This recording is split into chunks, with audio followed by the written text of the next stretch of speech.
place down by the sea. It ain't much, but it's enough for me.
Harmon, my man Harmon, he's hilarious, he's wonderful.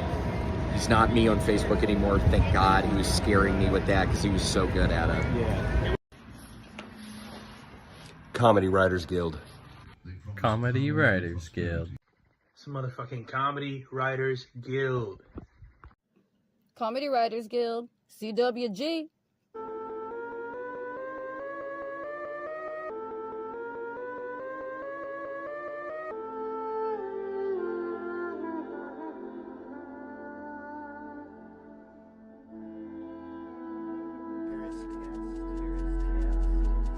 Signal if you can hear my voice. Here is test. Here is test. Signal if you can hear my voice. As we cross the river into the evergreen to the land of Tula. Here is test. Here is test. Signal if you can hear my voice.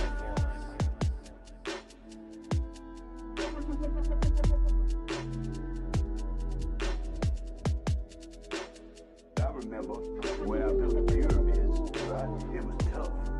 It was tough as a motherfucker.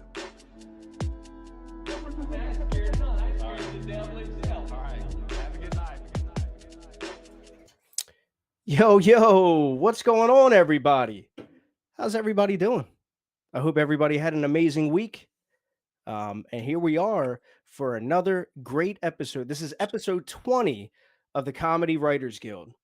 For those that don't know, I am Harmon, and as always, I have my amazing special guest, but not special guest. I'm sorry. He is a very special guest. He's on every fucking episode. How more special could you be? But my co-host, Travis Wayne. That cool motherfucker right there. So like I said, episode 20. Dude, thank you all. Thank everybody for coming out every fucking week and doing your best, getting those creative juices flowing, getting those fingertips just fucking firing away at the keyboard. It's been awesome. I got to say, last week was probably my favorite week on the entire podcast. I know everybody was hitting me up all week talking about it. It's a lot of fun. But if you're new here, let's get into how this works, okay? So how it works is we'll start with a joke setup or a concept, and it is your job to deliver the funniest punchline in the comments. You'll have 15 minutes to submit your answers. And meanwhile, we will try our best to keep you entertained with our hilarious and spontaneous banter on topics of conversation that just happen to naturally arise. Okay? So 15 minutes, put your responses in there. Let's see what we got, okay? So let's get into our first joke concept of the night. So guys, as we all know, there's a lot of craziness going on in the world, and I always try to set a topic of discussion for each episode. All right, so this one's going to be a little different, and our first joke concept of the night is a celebrity most likely to build a doomsday bunker, and what special feature would it have? And Travis is going to put it right above for you guys right there in case you forget what it is. So let's go. You guys got 30 minutes on this one, 15 minutes on the rest, because on this one, I'm going to bring on a very special guest. Okay. And a lot of you may know him from his Kill Tony appearances, been on multiple times. You might know him from the Secret Society of Matching Jackets podcast that he's created. Dude's doing a lot of big things in comedy, and I'd love to pick his brain, see where he plans on going, see where he's come from. So tonight, your special guest is Mike Ryan. What's up, everybody? What's going on, brother? Nice to have you on. Thank you for coming. Appreciate it. Thanks for having me. Yes, sir. So I'm going to start off by asking you what I ask everybody. What does your creative writing process look like for you? Mine's probably a little bit different than most. So basically, when I decided that I wanted to do comedy, I sat down for about 3 hours and wrote about 60 premises in 3 hours. And I think I've gotten through maybe like number 15 or so. So still got like another 45. So I haven't actually had to write a premise in almost 2 years. Oh shit. Okay, I like that. So before, like, you set an intention, man. You were like, I know what I want to do. You wrote out 60 premises and you're just kind of like eating away at them as you go along in your career. Yeah, so you just work it out on stage, and then what I try to do is figure out a way to tie them all in together, because my ultimate goal is to have an hour that flows cohesively and also tells a story. So at first I was just doing the random premises and writing the jokes, but now that I've decided that I want to turn it into an hour. Um, the story that I wanted to tell is basically just how I'm getting old. That's kind of the underlying theme, is that I'm kind of just turning into a bitter old man, I guess you would say. Yeah. No, that's awesome, man. It's crazy because, like I said, this is episode 20. We have 5 people on per episode. So that's we've had 100 people. You're our 100th person on the episode. I just put that together. So every time I ask that question, we've had 100 different answers. So it's so personal, you know what I mean? And yours is kind of dope. I dig that a lot. But the thing is, like, you started off, you kind of hit like the comedic jackpot in a sense, because you started off and you just got immediately pulled on to Kill Tony. And you said, I think you were like 2 months in, you said, when that happened? Like 3.5, 4 months, yeah. Three and a half, 4 months. But the thing is, most of the time, I'm a huge Kill Tony fan. Most of the time, when you see somebody with like that little amount of time get on there, you get trashed, or it's not memorable, or Tony just fucking goes on you. You had none of that, man. It was like you were prepared. It was like a shock that you've only been doing it that long. How did you prepare for that? So at the time, I mean, it still happens now, but at the time I was going to the only night of the week that I had to actually go out was on Sundays, because I was working this big refinery project. And there was a 1 minute mic on Sunday where you would do like 2 rounds, and then if you made it to the final, there was a third round. So all the jokes formatted had to be a minute, and that's actually like one of the main mics that Colin Sledge practices on as well. Because, like I said, it still goes on, and yeah. So all my jokes just formatted to be a minute. And originally, I only had the goal of going on Kill Tony. Like, I'll straight up admit that when I first started, I was like as much of a hobbyist as you could possibly be. And it wasn't until I saw I mean, I could tell you the exact moment. You can watch it happen in real time when I say the probably cheaper to listen to Akon at home line. I mean, I'm in a sold out Mothership main stage and getting a 15-second applause break, and you can literally see the change on my face where I'm like, okay, yeah, this might actually be something. And so after that, I started taking it a lot more seriously. Basically, dove right in. It's pretty much, other than being a father, it's pretty much my entire life now. Oh, I hear that, man. Definitely being a father is something. Um, Yeah, man, that was an amazing joke when you said it'd be easy, or it'd be cheaper to listen to Akon at home. That was a fucking great line. And then also, I really enjoy your Tim McGraw joke. Yeah, that's probably my best one right now. That one and my closer are probably my best one. But the thing about those is, I've had like Colin and Drew Nickens and Enrique. They're all really good friends of mine, and they've all told me if I could get one of those jokes into a minute, it would just be like amazing. But they're both like 2.5 minute jokes, and I really don't think that Yeah. it's possible to get them into a minute. Plus, I've had my next minute ready for over a year now, so Have you been signing up every week? not every week. No, in the last year, I probably signed up 15, 20 times. So maybe like it was like twice a month for a while, then once a month, and then you get the times when they film like 3 in a day and stuff like that. Those are usually the ones I try to go out for. Yeah, yeah, chances are better. But you've really been making it happen outside of Kill Tony. I don't want to specifically just talk about Kill Tony, even though there's a lot of people in here that follow that. You've been doing a lot. Like, what made you like become a part of the secret group, and like, how did that opportunity present itself? So just a little background. I mean, I was in like event production, like EDM events, and throwing like raves and stuff for like 12 years before I ever got into comedy. Oh no Uh, shit. yeah, so I was kind of an acquaintance with the owner of the secret group from way before I ever started doing the comedy, and then just having the experience of like knowing how to promote an event.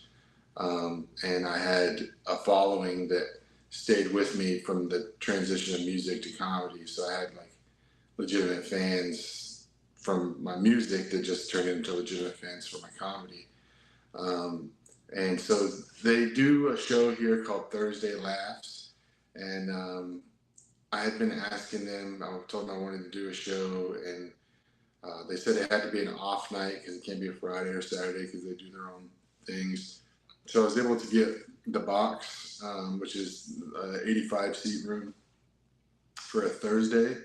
And I threw a show called The Offensive Line, and it was basically the format of it was just the most offensive comedy that we could do. And we ended up Yeah. selling that out, like sold all 85 tickets. And Thursday Last was going on in the main room. I think maybe like one or two people showed up for that. So then the next week they just asked me if I wanted to take over Thursday Laughs. And then pretty much from the first time that we did it, it's been of like the weekday shows, the Sunday through Thursday show. It's been kind of the best show of the week. Yeah, you've really seemed to after your Kill Tony appearance and all that, you really seem to have taken off and kind of like gathered things on your own, and you've gathered up like sort of a tribe, like a tribe of comics that you put your trust into, and talking to you now, I have like a different perspective on what you're doing. Just in a little bit of information that I've gathered just in this conversation. So it's like you seem very strategic with what you're doing. Yeah, like I said, I had 12 years experience in event production, and the music business and the music scene and rave scene was a lot different than the comedy scene. Like I always say, like people always say like beef, right? Like comedy beef. To me, comedy beef doesn't exist because nobody's ever like shot at me, over an open mic, but Yeah.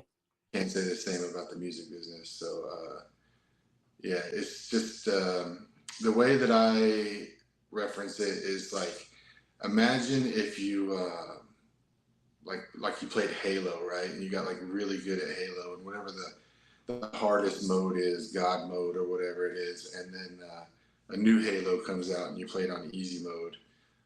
That's kind of how like event production on the comedy side felt to me, because it's not nearly as hard. It's not nearly as stressful as the music side was. And also, like you said, my tribe, whatever. I mean, it's really just my boys. Like they're literally it's David and John. Those are the other two official members of Dirty Mike and the Boys. And then there's a couple of acquaintances, Colin Sledge, Quadis, Timely Rain, a few others, and David's literally the first person I talked to at my very first open mic. It was on like Halloween weekend, and go to the Minute Mic thing that's on Sundays. And I walk in the green room over there, and he's dressed like a hot dog, like he had a hot dog costume on, and nobody else was in the whole building was wearing a costume, and he just thought that everybody else was. So I just was like yelling at him like the one I was, ask me about my wiener, and we hit it off. And then the next week, his buddy from high school, or like middle school, high school, whatever, told him that he wanted to do comedy as well. So he came out the next week, and that was John. So my first open mic, I met David, and my second open mic, I met John. And I had met a lot of comics that, like, we call it like your class, right? Like, so it's like freshman class, sophomore class, right? So like in my class, there was a lot of really good comics, and we all got pretty tight knit. Like it would start off as like one group chat with like 20 people, and then as time goes on, I think you just find that like people split off into their different factions, you know, and it basically just whittled down to like 3 or 4 of us. But I'm so cool with all those other guys. Matter of fact, I'm in most of the cases, I'm the one that booked them for their first like booked show, because I had a real underdog mentality as far as like some of the veteran comics. You know, they never want to give anybody a chance, and so I was like, fuck it, I just do it on my own. And part of that was booking other guys that weren't getting a chance. Yeah, a lot of gatekeeping. A lot of gatekeeping in comedy, and that's one of the main reasons why I wanted to start this, because it doesn't, like, you don't even have to be a comic. You could just be funny in the comments section. Like, there's some people that aren't comic material, but get them in a comment section on fucking Reddit or YouTube or whatever, and they're the funniest people you ever met. Speaking of, while this is on my mind, so I posted a new joke that I wrote like I said, I wrote the premise 2 years ago, whatever, but I tried it out for the first time last night on stage, and it's basically like says septum ring, like I don't, you know, women wear that because they couldn't get a ring on their finger, so they had to wear one on their nose, and then somebody commented on the YouTube, and they're like, "Oh, just another sexist comic," and you know, it's just putting it with modern day a twist on sexism and all that. And I just responded, I was like, okay. And then I went to their YouTube channel, and their YouTube channel is like a LARPing channel. And so I was just like, replied, okay. And then he responded back like more like, oh, it's so sexist and blah, blah, blah. And I was like, bro, you have a LARPing channel. And he was like, yeah, I do, blah, blah, blah. And I'm trans, and I became trans after I'd already married my wife, so that says a lot about me and blah, blah, blah. And then somebody just commented right below it, I found the chick with the septum ring, and I was just dead, dude. I was like, it's like just random person that's never been on my YouTube before, like just stumbles across this comment and just snipes with like the funniest possible thing that anybody could say. I was like, if I could literally like capture that into a punchline, you know what I mean? Like that's some of the best comedians are in comment sections, dude. That's what I'm saying, bro. It's insane, man. That's what I'm saying. Like me for instance, right? Like I hit mics and stuff like that. I haven't recently, but I have hit mics, and I kind of encourage people to do that in here, if that's what they want to do. But there's a lot of good people in here. But like me, you give me 3 seconds. I'm not good right off the bat, but if I could sit there for 3 seconds after you say something to me, I'll hit you with some gold. And there's a lot of people in here that do that, and I want to see those fucking people's face. I want to see them where you are right now, like on the camera. So, like, that's what we do here at the Comedy Writers Guild. And plus, we have a bunch of comics in here too. I'm not discrediting that, but everybody's welcome. And the whole reason I brought this up is something that you mentioned, is you get like these old timers, or even some new guys, whatever, that just a lot of gatekeeping, man. And I just want a spot where we can all just kick it and be fucking funny. Let funny prevail, you know, let funny win overall. And that's what we do here. I think kind of the way that it happened for me was like all the other bookers when I started, they're like we're not going to book you, and then I'm like, okay, so I'm just going to go produce my own shows, and then they're like you're producing shows and you won't book us, that's not right. And I'm just like, what the fuck? Like, how does this logic fucking work, dude? Like, it's like you can't have both, you know. And it's literally from the day before the Kill Tony episode even aired, like when I got back, it was really weird because I can't remember ever having a good open mic set before Kill Tony. And then like the day after I got back, I just showed up to this Tuesday open mic and just fucking destroyed the room. It was just like a switch flipped, and all of a sudden I knew how to do comedy. But before the episode even aired, the people were treating me different, You know, like people that never said 2 words to me before started talking to me. And for a few months, I was still very standoffish with those people because my thing was like, you didn't want to have anything to do with me before. And now all of a sudden I got some emotion, you do.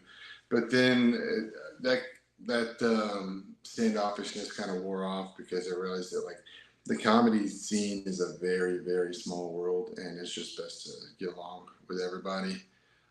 Even though there's some people that I don't like, at the end of the day, I'll still be cordial and do business because it's just not worth having enemies in this game. Yeah. I also like. I got another question. Why does Tony deny that he and his friends have matching jackets? Yeah, if I knew the answer to that, I'd be a lot happier myself. That was a very traumatizing episode. But the funny thing is I got more fans and followers from him being mean to me than him being nice to me. Yeah, I can see that. So last week, my buddy Harrison, Harrison is like a fucking anomaly, dude. It's this guy, Harrison Lofton. You're gonna check him out on Instagram. But like, I saw his very first open mic, and the guy just killed. Like, he kind of has a Shane Gillis mixed with like Nate Bargatze, but like he's married to a black woman, so a lot of his material is very Gary Owen. But it's just young kid. He's like 22, 23, and I mean, he is just like raw, natural talent. Like, but the very first time he ever went up was just killing it. I mean, he hasn't even been in a year, and he's already like the main host at the Riot, which is like the hottest, secret group in Riot, like the two main clubs in Houston. But anyways, so we were driving to Austin last week because Enrique Chacon, a really good friend of mine, was doing his takeover of Secret Show, Red Band Secret Show. Mm-hmm. And so I got booked for it, and I asked if Harrison could do a spot too. And we're driving out there, and like I said, I've known Harrison almost a year, and this has never come up. But then again, we've never really been like alone in a car for 6 hours before. And he said, "Do you remember the night that we met?" And I was like, "I remember your set." And he said, "He's like, but you don't remember me walking up to you before?" And I was like, "No." And he's like, "Yeah, I walked up to you and I was like, hey, weren't you on Kill Tony?" And you said, "Yeah, twice." And then and he's like, "Oh yeah." And then I just kind of brushed it off or whatever. While we're on the drive there, he tells me, he's like, "Man," he's like, "I saw that second episode, and I was just so mad, dude." He's like, "I was so mad. I was screaming at my TV. I was like, why is he fucking acting like this? He just saw this guy through." Like, he was so, I'm like, Harrison's is a really good guy, very religious. But like, I could just see like the frustration and like real anger that he had about it. And which is crazy because like I was never angry about it. You know what I mean? Like, it happens. Like, it is what it is. How did you feel? Like, how did you feel while you were on the stage and it was all going So down? both times that I was on, I was completely blacked out. What, Like, drunk? No. Just like blacked out with like adrenaline. Yeah. I know what you're talking about.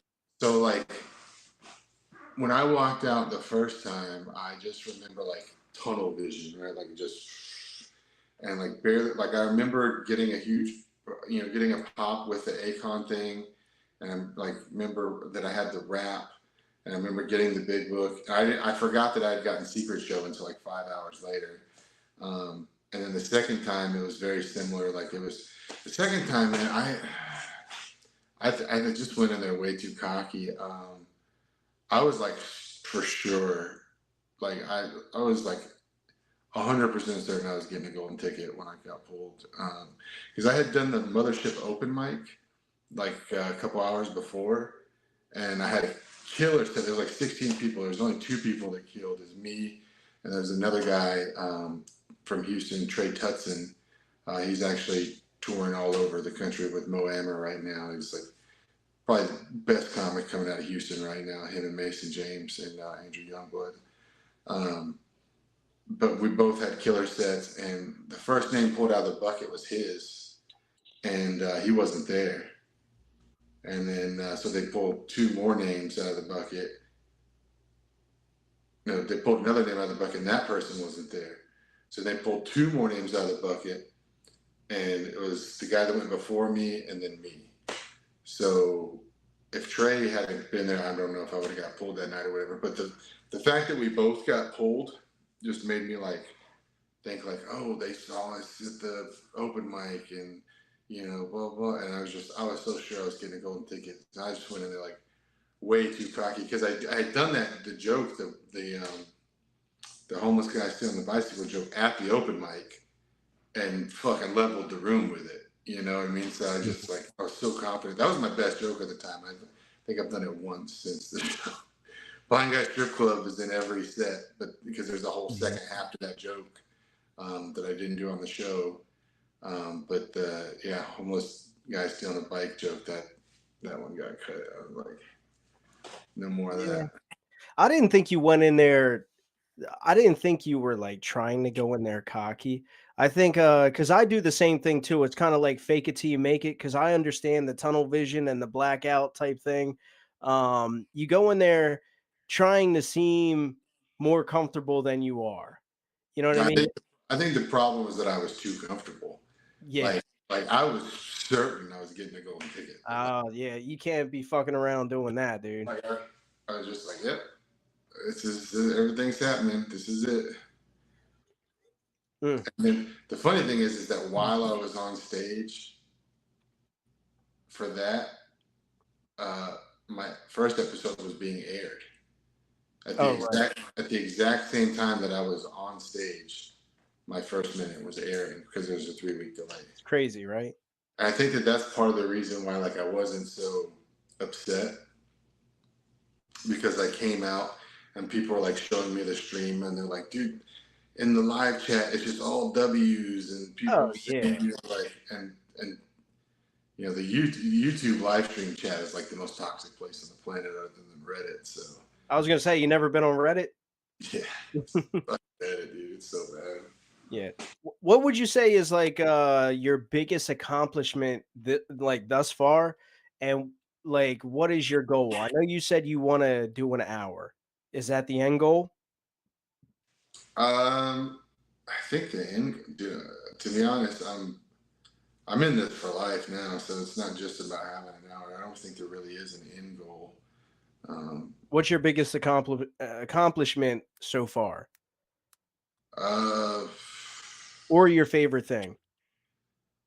Cam Patterson was here last year. He sold out the main rooms, like 230 people, and I was one of the openers for that one. That was pretty cool. Get to open up for Uncle Laser, New Braunfels. That was 200 plus people. I've got a lot of support from some of the veterans on the show. Like I said, Enrique's a really close friend of mine. Laser, like he's awesome. We're really good friends. Rick Diaz reached out after the first and second episode. I've done a lot of shows with him, helped him set some stuff up here in Houston when he's in town.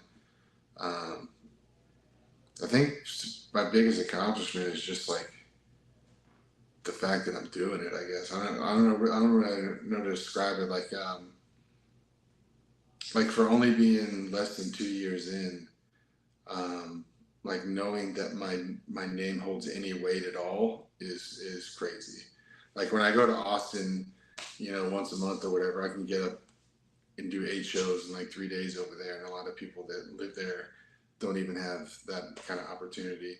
But I definitely return the favor, because with producing shows in Houston, anytime those guys want to come here, I run a weekly Thursday, I'll run a Saturday. For the last few months, I've been a producer for Don't Tell Comedy as well. So I've been able to get some of the really funny guys from there over here. I'm trying to build a reciprocal pipeline back and forth. I mean, we're only 2.5 hours away, and the talent that's in both cities is amazing. So. Wow, that's awesome, man. Yeah, you've definitely come a long way, man, in a very short amount of time. It seems like you've really hit your avenues well and came in with some sort of, maybe you didn't come in with a game plan, but you let it unfold very well in your favor. So, if you had any advice for anybody who's trying to do the thing in comedy, whatever thing that is, what advice would you give? I think it'd probably be two main pieces of advice. The first one is just in the beginning, and you have to hit as many open mics as possible. So for the first 6 to 8 months, I was probably hitting 20, 25 mics a week. And secondly, everybody goes at their own pace. Like you can't compare yourself to others. I have to tell my boys this all the time because sometimes they'll get discouraged because they feel like maybe they're not as far as me or somebody else, and I have to tell them like, bro, like I said, Harrison, right? Like he's an anomaly. Like the path that I took, like people just don't do this. It's not a common thing. Like I'm doing things that it should have honestly took me 5 years to do. So they can't compare themselves with what I'm doing because it's not the standard way that it happens. So what I always tell them is that you only lose in comedy if you quit. Because I mean, it took Rodney Dangerfield 40 years, 30 years before he ever blew up. There's so many. I mean, they got like Holtzman. There's guys that did it for decades before they got their chance. And so as long as you just keep doing it and keep getting better, like I honestly believe that anybody could do it. Anybody could be great at it. It's just that some people will be great at it in a year. Some people may take 20. Yeah. You only lose if you quit. Yeah, that's true. Every time you're talking, you're reminding me of my boy Jacob Delagal, Offender. I don't know if you know Oh him. yeah. Yeah. I met Offender a couple times in Austin. Yeah. Yeah, he's the closer on this show. So he's on at the end every episode, and we get like a hot take of what it's like in Austin at the time. And dude, he's out there. He's been out there since January, and he's already hit. We talked the other day. I think he said like 300 mics. I think he's on his like 300th mic. So he's out there. The mics are terrible in Austin, bro. really. There's like a few good ones, like the Creek mic, Mothership mic, Roscoe's. Yeah, there's so many comic mics in Austin, where it's like you go and you're just only performing in front of comics. Whereas in Austin or in Houston, we have like every mic has a crowd here, like of non-comics. So I feel like as far as starting off in comedy, I think Houston is a much better place to start off and develop. But then I think that Austin has a lot more fun shows, that you can all hit in a short period of time and walk to the next one. Well, listen, I'm out in Delaware, right? So I know like the Philly area and all that. I'm unfamiliar with Austin. I just like hear what I hear. No, like don't get me wrong, Austin is the hub of comedy right now, but I am very spoiled when it comes to mics because like if like you said, there's some awesome mics, but only 16 people are getting on those mics. You know what I mean? Of the 500 plus comics in Austin. Yeah, no, I was gonna say it's cool hearing that perspective because I've never heard anybody not necessarily downplay Austin. I don't think you're downplaying it, but I've never heard somebody say like, "Hey, man, 2 hours away, there's like a scene that's really good for kind of newcomers and comics." Like that's good to know. That's good information for people to know. My advice would be for nobody to move to Austin until they're a very established comedian. Yeah. In my opinion, it's not the place for a new comic. I mean, dude. Who am I? I mean, dude, you were a new comic and you started killing the scene like pretty early on. You know what I mean? So, like, I think there are circumstances where it does happen. I tell you what, there's a guy named Brian Says, and he's another anomaly. I think he got on like Roast Battle, like his third week ever doing comedy. It was like the #2 battle that week, and like one of his first times ever doing comedy, like period, was at the Mothership mic, and he like got a call back from Adam Egget. And like, so it does happen, but it's like, it's 1 in 1,000, you know, like stick to your local scene, get better, get a few years in, be sharp. Like it's like, I think it was like maybe Ralphie May was talking about it in regards to like LA. He's like, they get so many comics that they'll move to LA just because they had a hot 20, just to realize that like you can't just make it on a hot 20 in LA, you know? So just, that would be my advice to people, is just get good first and then go. Because I see some people I try to be nice and not say anything bad about it, but I see some people go up in Austin, man, and I'm just like, I don't think these people should ever do comedy. Like, you know, maybe what I said earlier about anybody being great doesn't apply to anybody, because some people are just mentally ill, to be honest. You know? Let's talk about that. No, let's not. But no, I agree. But dude, you're gonna get that in every fucking scene, bro. Every scene. It's just like Austin might be a little oversaturated. Well, so the issue is that you've got every mentally ill open mic comic from every city in America all moved to Austin.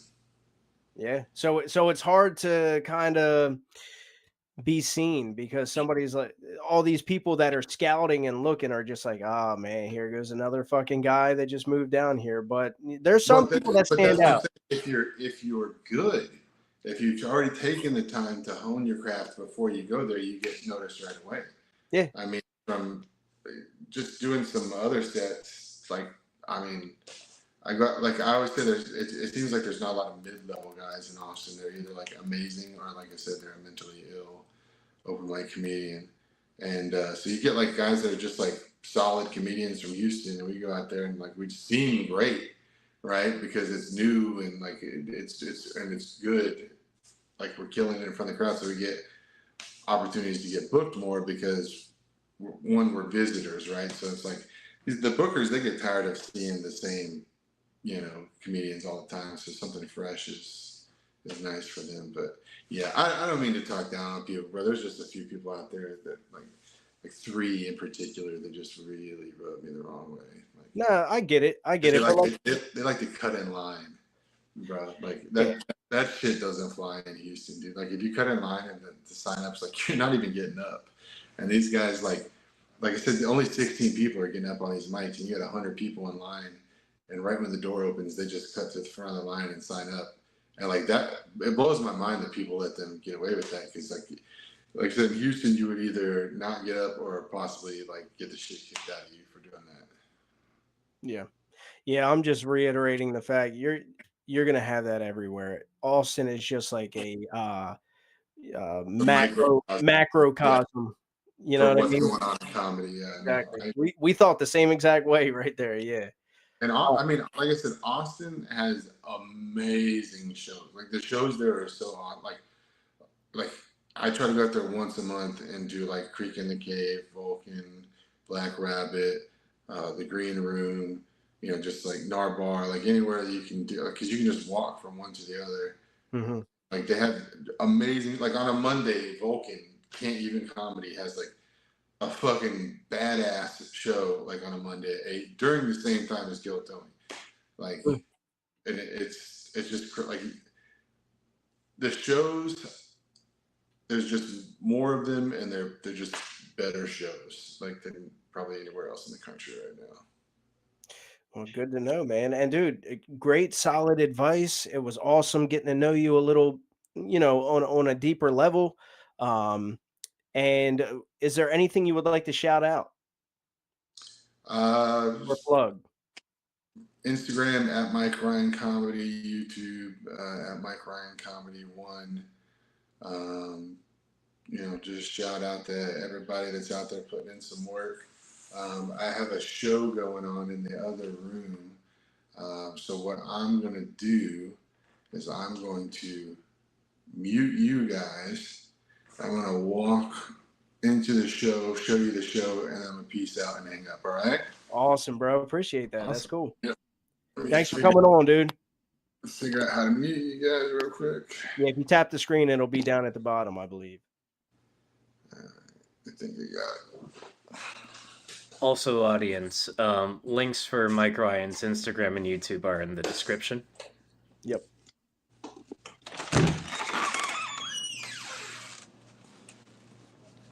Ooh, the suspense.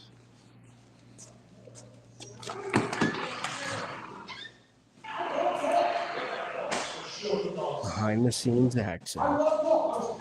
I would tell everybody I golf. It was like, And put him full screen. Be like, oh, you golf? Like, what you shoot? I shoot like fucking fireball, gator.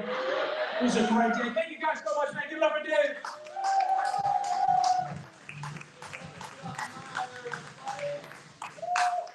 We met in special ed. That's not a bit. Sixth grade. Just dumb young. All right, everybody. That was Mike Ryan and a little behind the scenes. Yeah. Oh, yeah. Good insight. Good vibe. Yeah, great insight. That was a great interview. Definitely learned a lot about like the specific Austin versus Houston scenes. I didn't know that Houston had that. I mean, I knew it had something going on, but I didn't know it was quite on that level. Yeah. Yeah, it is. Yeah, I think that's the secret group where he is right now. I do believe. If Yeah. anybody was interested. But yeah, that was Mike Ryan. Links in the description below. Go check him out. Funny guy. You got to check out his Akon joke and his Tim McGraw joke. Those things are top notch. They're my favorite of his for sure. Oh yeah. But let's get down to what this podcast is all about with the first show concept of the night.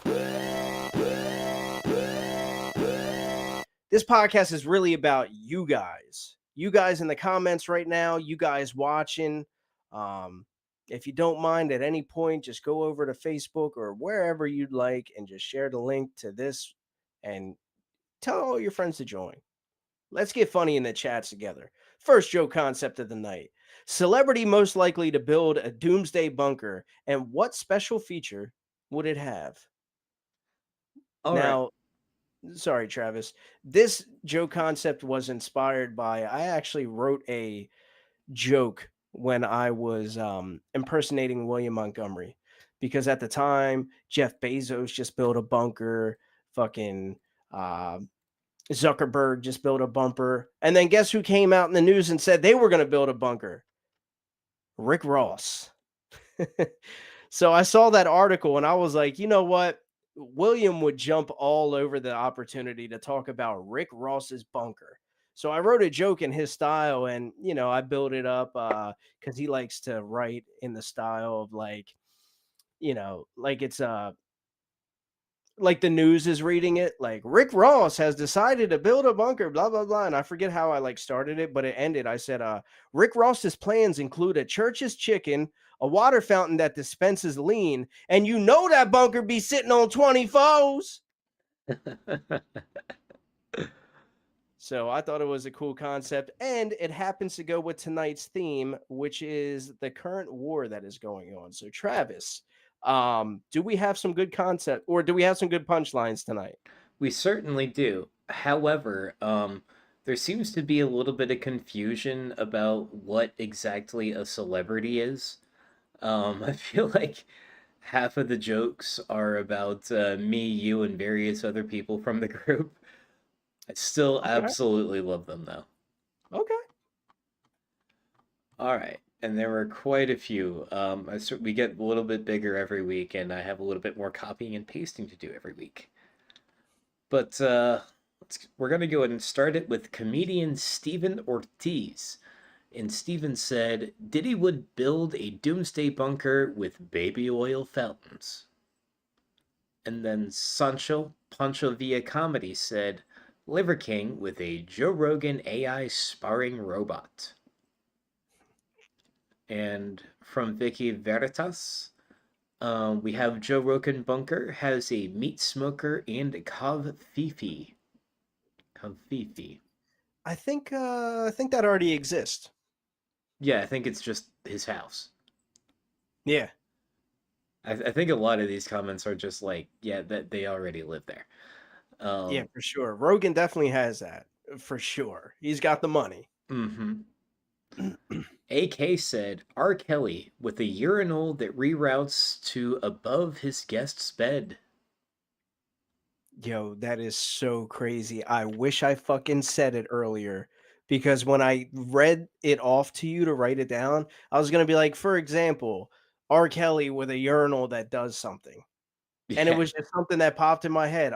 Fuck, I wish I said it out loud. God damn it. Let's write that one down. Yep. Yeah, I knew you were going there. I already did. Next is Mike Freezy Coolin. Joe Rogan would have a bunker filled with elk to hunt. I don't think he has that going on in his current house. Nah, big bunker. Yeah, unless you count like when he invites Bert Kreischer over. From Christine McCombs, Ted Nugent, his bunker has wildlife cannons for protection and a moat full of recycled bong water. Labyrinth. AK said Ted Nugent would also have candy. Plenty of free candy. Probably some Ted Nugent happenings that I'm unaware of. I don't want to know what he's doing giving out free candy. Yeah, I don't get the reference, but okay. From comedian Stephen Ortiz, JD Vance with all the couches he could pound. Yeah, let's write that down. Who said that? Stephen Ortiz. That was a good one. Oh yeah. Mike Freezy Coolin, George W. Bush with a bunker full of people from Afghanistan. Alright. Sancho Pancho said Mike Shrum with a life-size Pez dispenser of Adderall. Okay. Blazing Nana said, I'm pretty sure it would be Joe Rogan. He would have a stage so people could still do comedy and there would be a cold plunge and a recovery room. Again, he has that. He has an underground mothership. Mm-hmm. Amanda Burns says Alex Jones with a gay frog pond. I was just about to read that one. Jenna Payne. Trump with a smartphone so he can tweet what an exceptional bunker he has. No, really, it's the greatest. All right, write that one down. Lindsay Tyree says, I just taught myself how to comment on here like a chimp learning shapes. Congratulations, it ain't easy. Yeah, she didn't know how to. I thought that was going to be a joke, but okay. She didn't know how to comment on YouTube. Good job, Lindsay. Proud of you. Mike Freezy Coolin. I personally count Harmon as a celebrity, and his bunker would be full of feet. Yeah, they come to me with the plans. They're like, all right, sir, it's going to be about 2,000 cubic feet. Is that how big you want it? And I'm like, did you say feet? Yeah, 2,000 feet for sure, but that doesn't necessarily need to be the dimensions. Sancho Panchavia Comedy says Red Band with 20 screens streaming to up and coming comedian OnlyFans. Again, that's just his regular house. From AK, Anthony Cumia with the Family Guy shade chart at the door. Yo, write that down. Way ahead of you. Yeah, that is fire. Yeah, that's my favorite so far. Dave Swayze, P. Diddy, it would have a special combination safe. In order to open it, he spreads his cheeks in front of the cheek scanner. The safe is filled with baby oil and pizza boxes. Okay. Nice touch with the cheek scanner. Mm-hmm. I feel like, once again, we can file this under he already lives there. Well, used to before prison, but you get... He probably...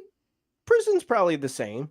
Yeah, I mean, there's a different type of cheek scanner there, but cheeks are being scanned nonetheless. Yeah. There's just a guy standing there with his arms crossed, It's like I'm the cheek scanner.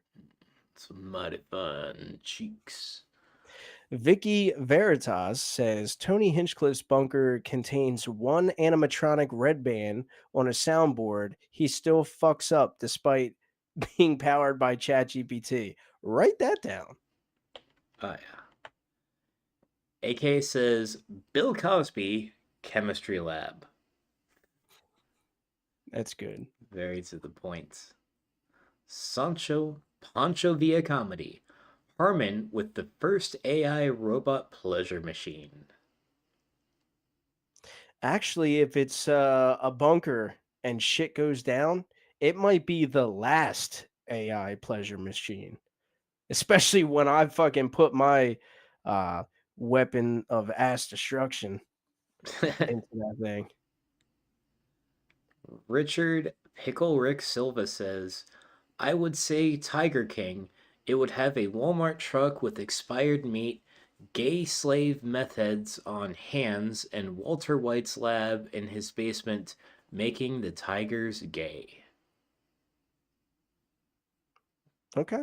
Yeah. That was a mouthful. How elaborate. Rum Freezy. If Travis had a bunker, the special feature would be a large amount of nice shirts. Again, I already live here, homie. I already live here. Yeah, you're on the second floor. That's the opposite of a bunker. Yeah, no, like I live in the upstairs apartment in Tornado Alley. It's like the furthest thing from a bunker a place could be. Yeah. From Sancho. Sancho Pancho says Travis with a vape factory. Just blowing clouds. Where'd he get that idea from? From Brother John. Tom Cruise in deep, dark closets. All right, write that down. All right. Richard the Pickle Silva, Liver King, after he takes Joe Rogan's bunker. Ooh, plot twist. Okay. I like the twist on that. Let's put Pickle Rick down. Yeah, we love the twist on that. All right. Good old Mike Freezy Coolin says Drake is most likely to have a bunker to hide from Pusha T, and its special feature would be playing songs no one likes anymore. Okay, that was unique. Let's write that down. All right.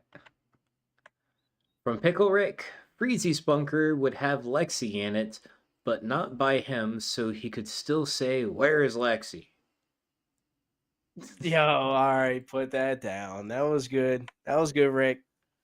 From Such a Bunch of Via Comedy, Mel Gibson with a non-stop films titled Hitler's Greatest Hits. Okay. God damn, put that down. Holy shit. You guys are making this really difficult. Stop being so good at comedy. It makes my I job know. hard. Why are you guys getting better and better every week? Ugh. It's like you're practicing like once a week at least. Again, from Such a Bunch of Via Comedy, this better be unfunny. Vin Diesel with a bunch of different lookalikes reminding him nothing is stronger than family. Blazing Nana says Mike is a really nice guy too. I've chatted him up at Shakespeare's a few times. Okay. I believe Nice. it. Yeah, he seems good. From Pickle Rick, Louis C.K.'s bunker would have a decent audience.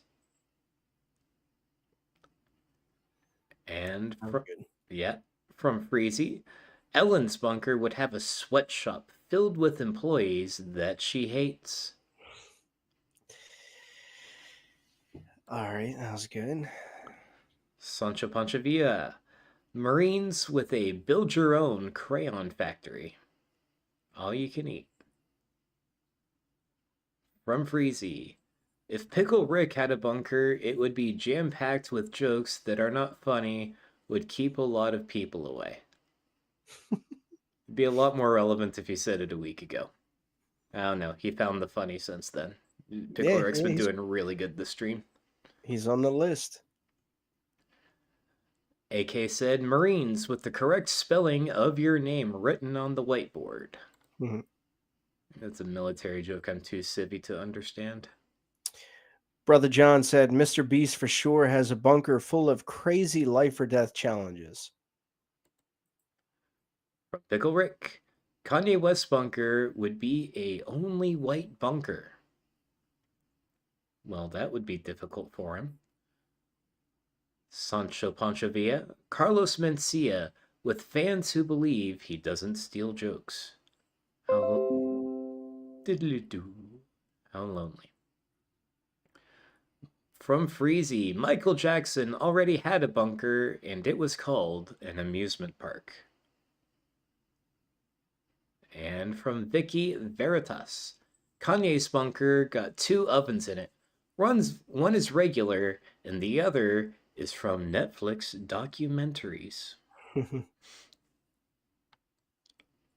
And from Christine McCombs, Mr. Beast with the Halloween candy maze with motion activated taser guns for kids who get lost.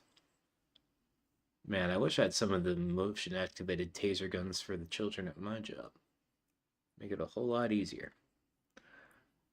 From Sancho Pancho Villa, Jake Coulter and his dogs, after having the ability to save a few people and deciding, I'm good. From Brother John, I don't know what Liver King's bunker would feature, but you know it'd smell like a nutsack. I imagine. Yeah, let's put that down. I like that. All right.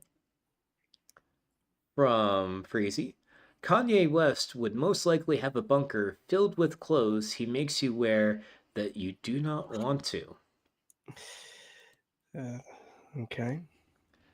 AK Ric Flair with an Imodium surplus. I can see that. Phil Lombardo, Liver King got a doggy door and a anti-Rogan door.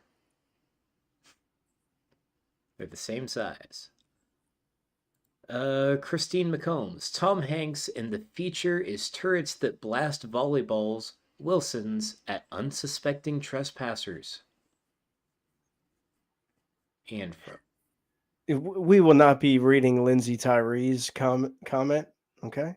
We Yep. will not be reading that. Lindsay, you hear me? We are not reading that. No, we will.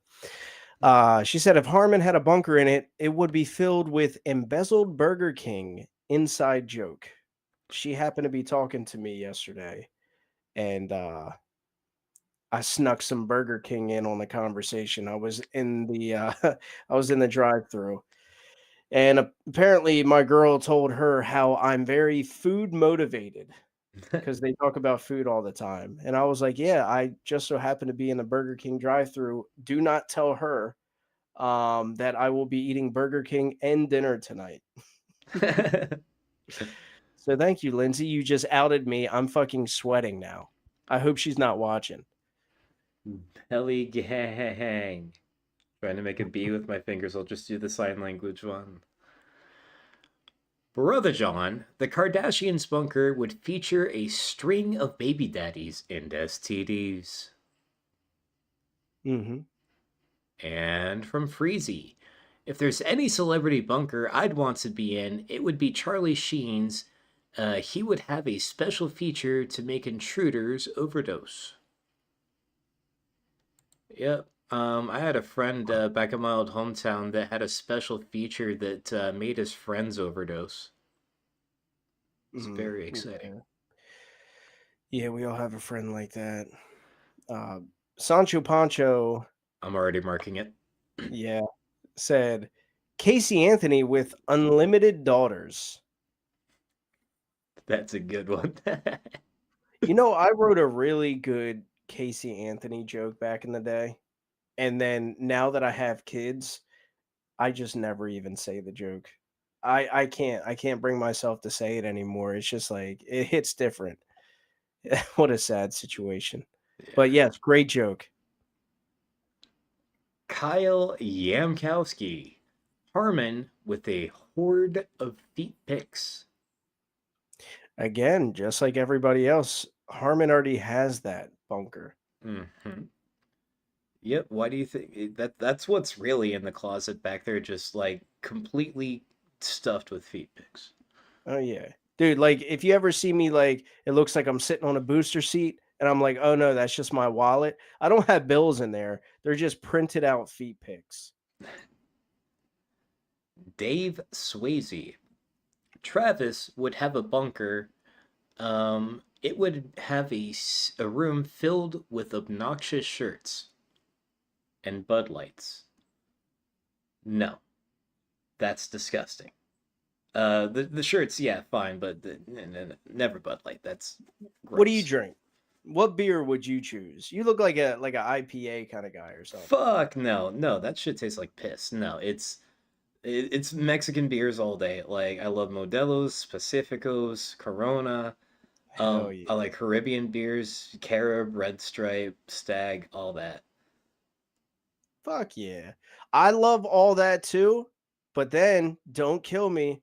I fucking love Bud Ice, dude. Bud Ice, Yeah. never Good tried it. old cheap. Good old cheap. I don't know what they're going for now. I haven't drank in 9 years.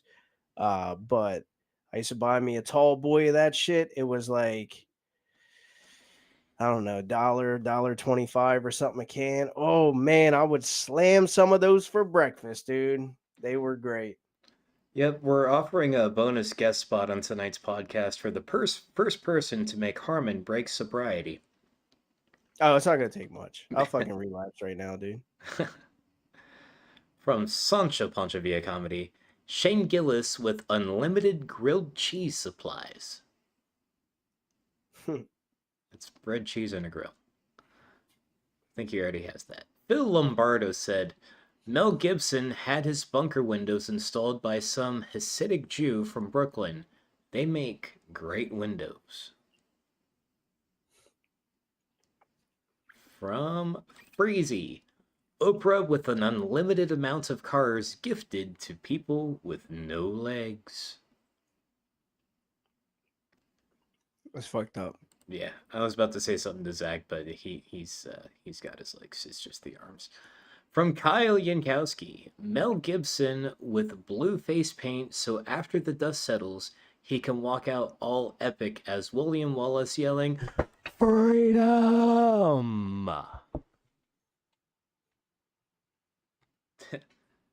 From Pickle Rick, Akon's bunker would have some soul survivors. Okay, write that down. From Freezy, the worst person to have a bunker would be Seinfeld, and you would have to listen to his stand-up act nonstop. What's the deal with the end of the world? Andy Thomas, Jared Nathan with nonstop George Thorogood playing. AK said Freezy would have a specialized mechanic for maintenance on his hat positioner machine. Who said that? AK. That was good. Andy Thomas also said Chris Brown's bunker would be filled with girls with matching black eyes. And Pickle Rick said Chris Brown's bunker would have all our girls doing meet and greets. Yeah. Zach No Break said Dickie Head Ass special feature includes unlimited microphones and padlocks. Okay. We could definitely come up with a better Dickie joke than that. Yeah, I think I'll wait until I'm not in my feelings about that. Because I have a lot of shit to say that could be legally troubling potentially. Yeah. From Freezy, if Shaq had a bunker, you'd be pissed because he will miss most of the shots he takes. Kyle Yankowski said, I would just have a stockpile of yams, haha. And he also said, Pocahontas, with a, I don't know if we can say this word on YouTube, Pocahontas with a R whistle so nobody can poke her hauntus. Who said that? Kyle. Oh, I see it, Kyle. Yeah, that wasn't worth saying the R word. Yeah. Yep. I'm not trying to get us. Well, I mean, moving on. Phil Lombardo said Hinchcliffe has a constant live stream of street level so he can eat dinner and watch poor people slowly destroy each other. I like that. Yeah, it's very accurate. Mm-hmm. AK said any Kardashian, black celebrities with fleeting sanities and doomed sobrieties. I kind of want to write that one down just because it was a clever like rhyme. Yeah, for sure. From Christine McCombs. The Rock and his horde of 2x4s. Didn't know he was into carpentry like that. Hmm? Also from Christine, Rambo with convenient head rag dispensers and speakers playing random Uzi noises. From Phil Lombardo, Carlos Mencia has an air vent in his bunker that connects to the main room at the Comedy Store. Okay, write that down. From Freezy, I think Richard Simmons would have a pretty safe bunker. What the fuck does that mean? I don't know. It might be in reference to something. I don't know. Whatever the context, I don't even want to know. I like it the way it is. From AK, Roseanne, a screaming room with a lock and the outside on the outside of the door. Brother John, Drake's would feature a boarding school and questionable motives. All right, let's write that down. From Phil, Bill Cosby's bunker has a private bartender. From Christine, Ellen, with a huge dance studio filled with animated mannequins. Andy Thomas said Uncle Laser, but it's above ground to match his pool. Yo, write that down. All right. From Freezy, Ronald McDonald's bunker would have a ball pit and a slide to get away. And from Brother John, LeBron James would feature a library of unread books. Kyle said, Pee Wee Herman with all of his talking furniture and me because we tight like that. I believe you. Didn't I tell you a few weeks ago that they called me Pee Wee Harmon in school? Oh, I forgot about that. Yeah, you fucker. Sure you did. No, I should have remembered though. I should have also carried on the tradition. From Sancho Pancho via comedy, Mr. Rogers with all the people he influenced for the better. That's so sweet. From Freezy, if there's anyone who needs a bunker, it's Nacho Brian. Somebody help this man. Oh, sorry, I misread that. If there's anyone who needs a bunker, it's Nacho Brian. Somebody help this man. Andy Thomas said William Montgomery and the bunker is sponsored by All Brand Buds. Oh god, my colon's never been the same. From Freezy, if anyone... Oh wait, no, I already read that. From Phil Lombardo, Bert Kreischer installed an extra bunker for all his friends. Have no excuse not to stay the night. And again from Phil Lombardo, Jim Carrey has a room for him to sit and not care about survival because life is meaningless. Then he pushes a button and the crowd applauds. Mag says Ari Shafir, and he would pack it to the brim with lady boys. Is there something about Ari that I don't know? Yeah, I figured that was somewhere between like a Jim Norton and a Brian Red Band fantasy. Yeah, I didn't know that was like an Ari thing. I don't hate it though. Yeah.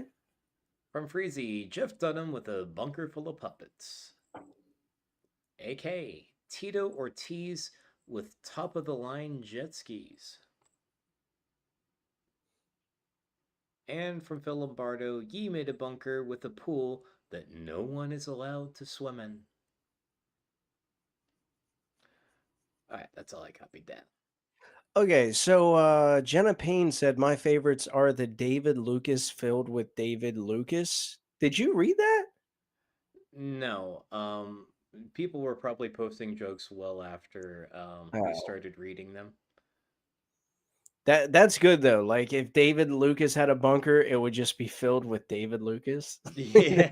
Whoever said that, who said that? Who the fuck Jenna, said that? who the fuck just said that? Jenna Payne, if you can grab whoever said that, that is good, and I want to write that down. All right. Well, Yes, Captcha. Somebody that was like one of the first ones said, "Oh, we got Joffrey in the chat now too," and he said, "Me and a very thick and borderline, very thick and borderline white woman's." okay. All right. Well, we find out who wrote that one joke about David Lucas. I'm gonna go over the people that we picked out. Okay. All Here right. we go, guys. For the winners of this joke concept, you have to pick between these guys and gals. First one is AK with R. Kelly with the urinal that reroutes to above his guests' beds. And the next one was Stephen Ortiz with JD Vance with all the couches he can pound. Jenna Payne, Trump with a smartphone so he can tweet an exceptional bunker.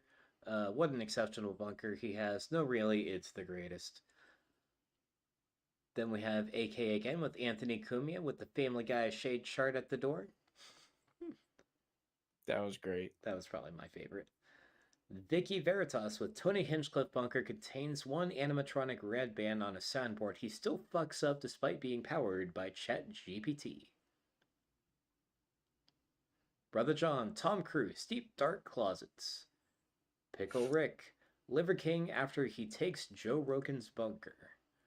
Freezy, Drake is most likely to have a bunker to hide in from Pusha T, and its special feature would be playing songs that no one likes anymore. Pickle Rake, Freezy's bunker would have Lexi in it, but not by him, so he could still say, "Where's Lexi?"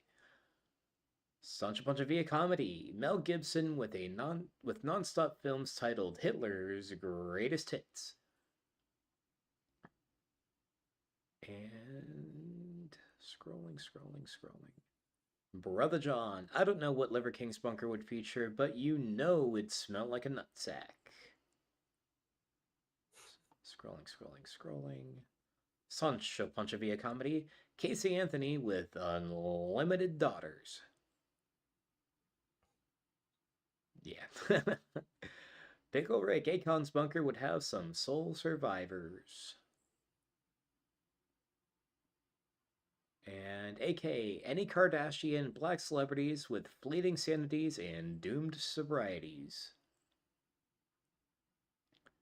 Philip Lombardo, Carlos Mencia has an air vent in his bunker that connects to the main room of the Comedy Store. That was good.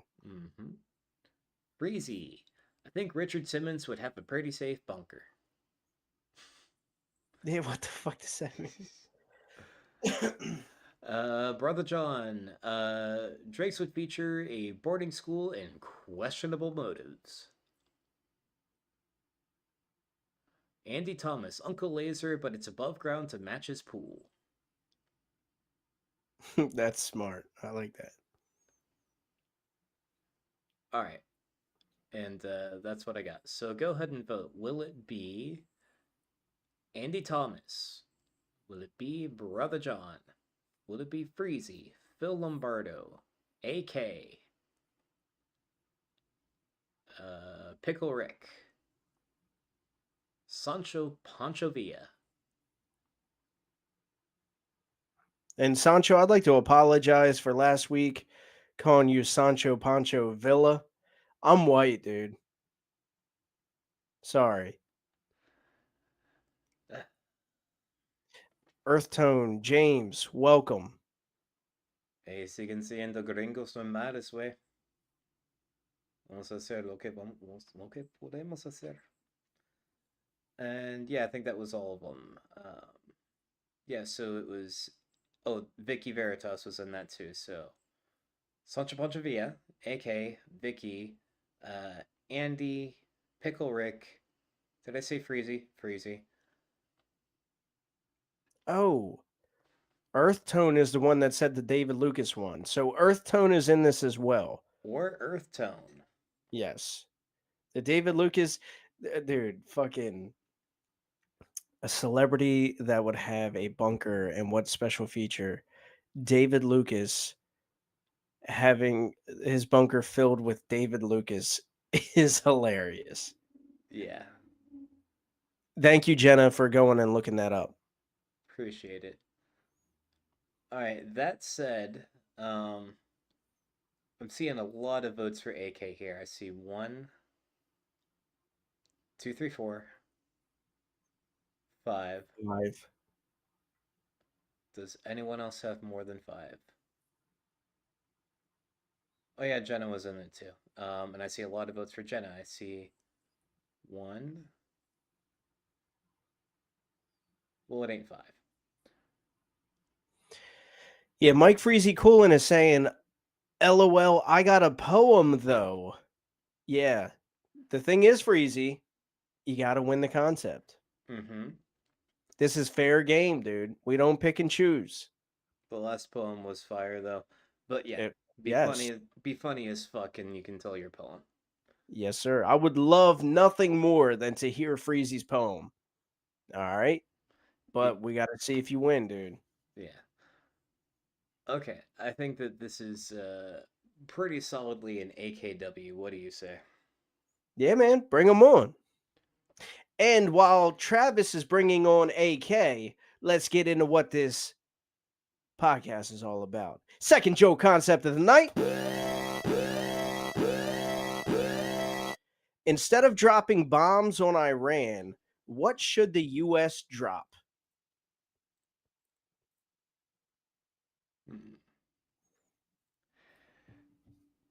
Yep, I would say.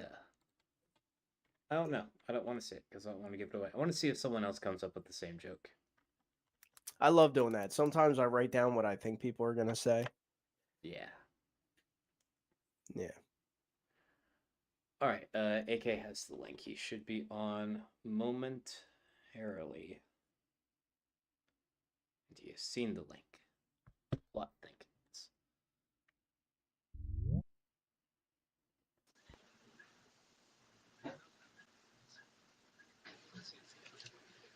What's I can't up, hear you AK? guys. Oh, there we go. Oh, sorry about that. Yeah, I fucked up. Yeah, we can't Yeah. see you either. Ah, motherfucker. All right, hold up. I wish you could set it to where I can't see me in my interviews. Yeah, I mean, as soon as you said that, your camera cut out, so it's like, oh, okay, I guess I'm not shit then. All I can see is you, Travis. What's up, man? Oh, lucky you, eh?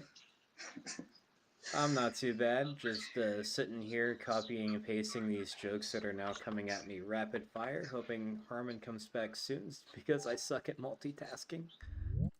There he is. Nah, you're doing good, man. Now There I can't, we are. Now I can't. All right, Okay, I didn't no, hit there he is. refresh. I just hung up like a dumbass. Yeah.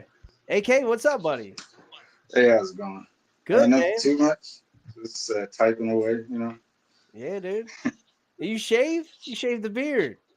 Yeah, it was a mistake. Because you know, usually I do like a shorter one on the top and then like a guard or something on the bottom. But then I took the guard off or something, forgot, shaved a little bit, tried to like taper it out, and I'm not ready. That's too much maintenance, so I just took it down. Well, let's be honest. You don't really have a choice with the top. No, that's my only option anymore, for Yeah. sure. Yeah. Yeah. Now, do you use the same guard on your balls as you do your eyebrows? Because you seem like a bush guy. Now, I usually use other people's razors for that. Yeah, dude. I think the longest bit I ever did, I did this 15-minute set one time at my buddy's house. Believe it or not, I asked him. I was like, my fucking face bush was out of control, and I was like, "Yo, man, do you mind if I use your beard trimmers to shave?" And he was like, "You're just shaving your beard, right?" And I was like, "Yeah, man. What the fuck do I look like?" So I went into his bathroom and I just turned the clippers on, and I made it sounded like I was shaving away.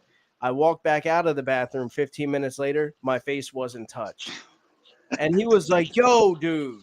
He's like, "Are you fucking serious?" And I was like, "Dude, I got some chick tonight, man.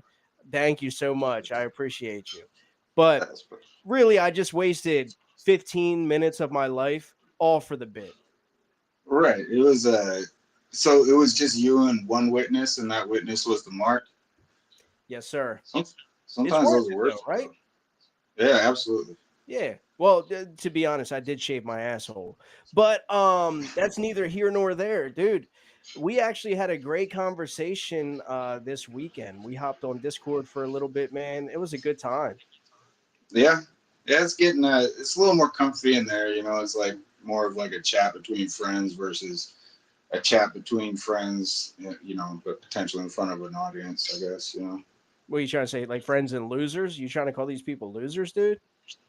Well, I guess they're officially acquaintances, but you know, the host called you all losers. We put it that way. Okay, I accept that. On our biggest viewership night, the host called you all losers. I know. I know. Well, they lost. You're here. Yeah, and you know who So, really lost? Fucking Pickle Rick, man. Pickle Rick. oh, you're going in on him again. I don't think he's ever gonna get on. I don't know. So I don't know anybody that looks like Rick, but somehow Rick looks like the combination of everybody I've ever worked with in construction. That's why he's in construction too. That makes sense, you know. Yep. I think he's a hopefully he doesn't mind, but he is an insulator. Oh yeah, I think we chatted about that at some point. Yeah. But, He's a good dude. I fuck with everybody in construction. I've been in construction since I was fucking 16. So right on. How much Corrido do you listen to? how much what? Corrido. Corrido? Travis, you know what I'm talking about? What now? Corrido music. Corrido? It's like it's the tuba, the accordion that you hear all over. I guess you're East Coast more. I'm like up and down I-5. There's a lot of tuba on the side. See, I'm not sure what corrida is, but I know what corrida is. Maybe I'm saying it wrong. I probably am. But it's. I'll go for it. I know that corrida is like Spanish, like Spain Spanish slang for cum. Wow, that's close. No, I think yeah, dude. Corrido is I've been in music. construction so long, I know that stuff. I'm always plenty of Corrido. I'm a white guy. I'm always getting fucked by the Mexicans, dude. They can just hang drywall for $15 a sheet. I can't compete with that. Hang and finish. We had a bunch of Salvadorians that came up and worked with us too. And that, you know, it was interesting. They didn't get along with the Mexicans much, and so we had to put them like they were on different crews. Otherwise, they would just get mad at each other. And when I asked the Salvadorians the guys on my crew what the reasoning was, they said it's because the Mexicans are racist. Really? That's big facts. A lot of the Mexicans, like kind of like from more up north that have more like European Spanish blood in them, they really look down on like the more southern native, like them dudes that run around like 4 foot tall. They got beef for some reason. It's like the Aztecs versus the Incas. Sure. In a Hatfield McCoy sort of way, I guess. Yeah. But it's dude, that's hilarious, dude. The Aztecs and Incas are the Hatfield and McCoys of the Mexicans. That's awesome. I did teach them the English word irony that day, though. Oh, you know, like every day before work, I iron my clothes. Quick with it. I love it. Yeah. They were good. We got them to go out to the bars with us and everything, which they were, it was before. Now they like own companies up here, and or one of them owns a painting company, and we're still good friends. But it's always fun. I'd rather work with those guys than the other guys at work because I already know how to speak English, so it was nice learning another language. I know what you mean, dude. Yo, you definitely want to work with the Mexicans, bro. Like, I don't know if you saw my post right before this, but I did a post to where like I've been transitioning slowly. Like, I want to identify as Mexican. You could, man. You're like old country Mexican with the height. Yeah, I got the height going for me. I don't necessarily have the girth. Like, it ain't long, but it's skinny. You know what I mean? I hope to retire. I thought you meant like food girth. Maybe food will help, but no, I got that going on. Over the past couple years, I got that going on. But I mean, endowment. But yeah, dude, I'm trying to identify as Mexican, and those guys. I know what you're saying now. So you're talking about that like Spanish music that they listen to?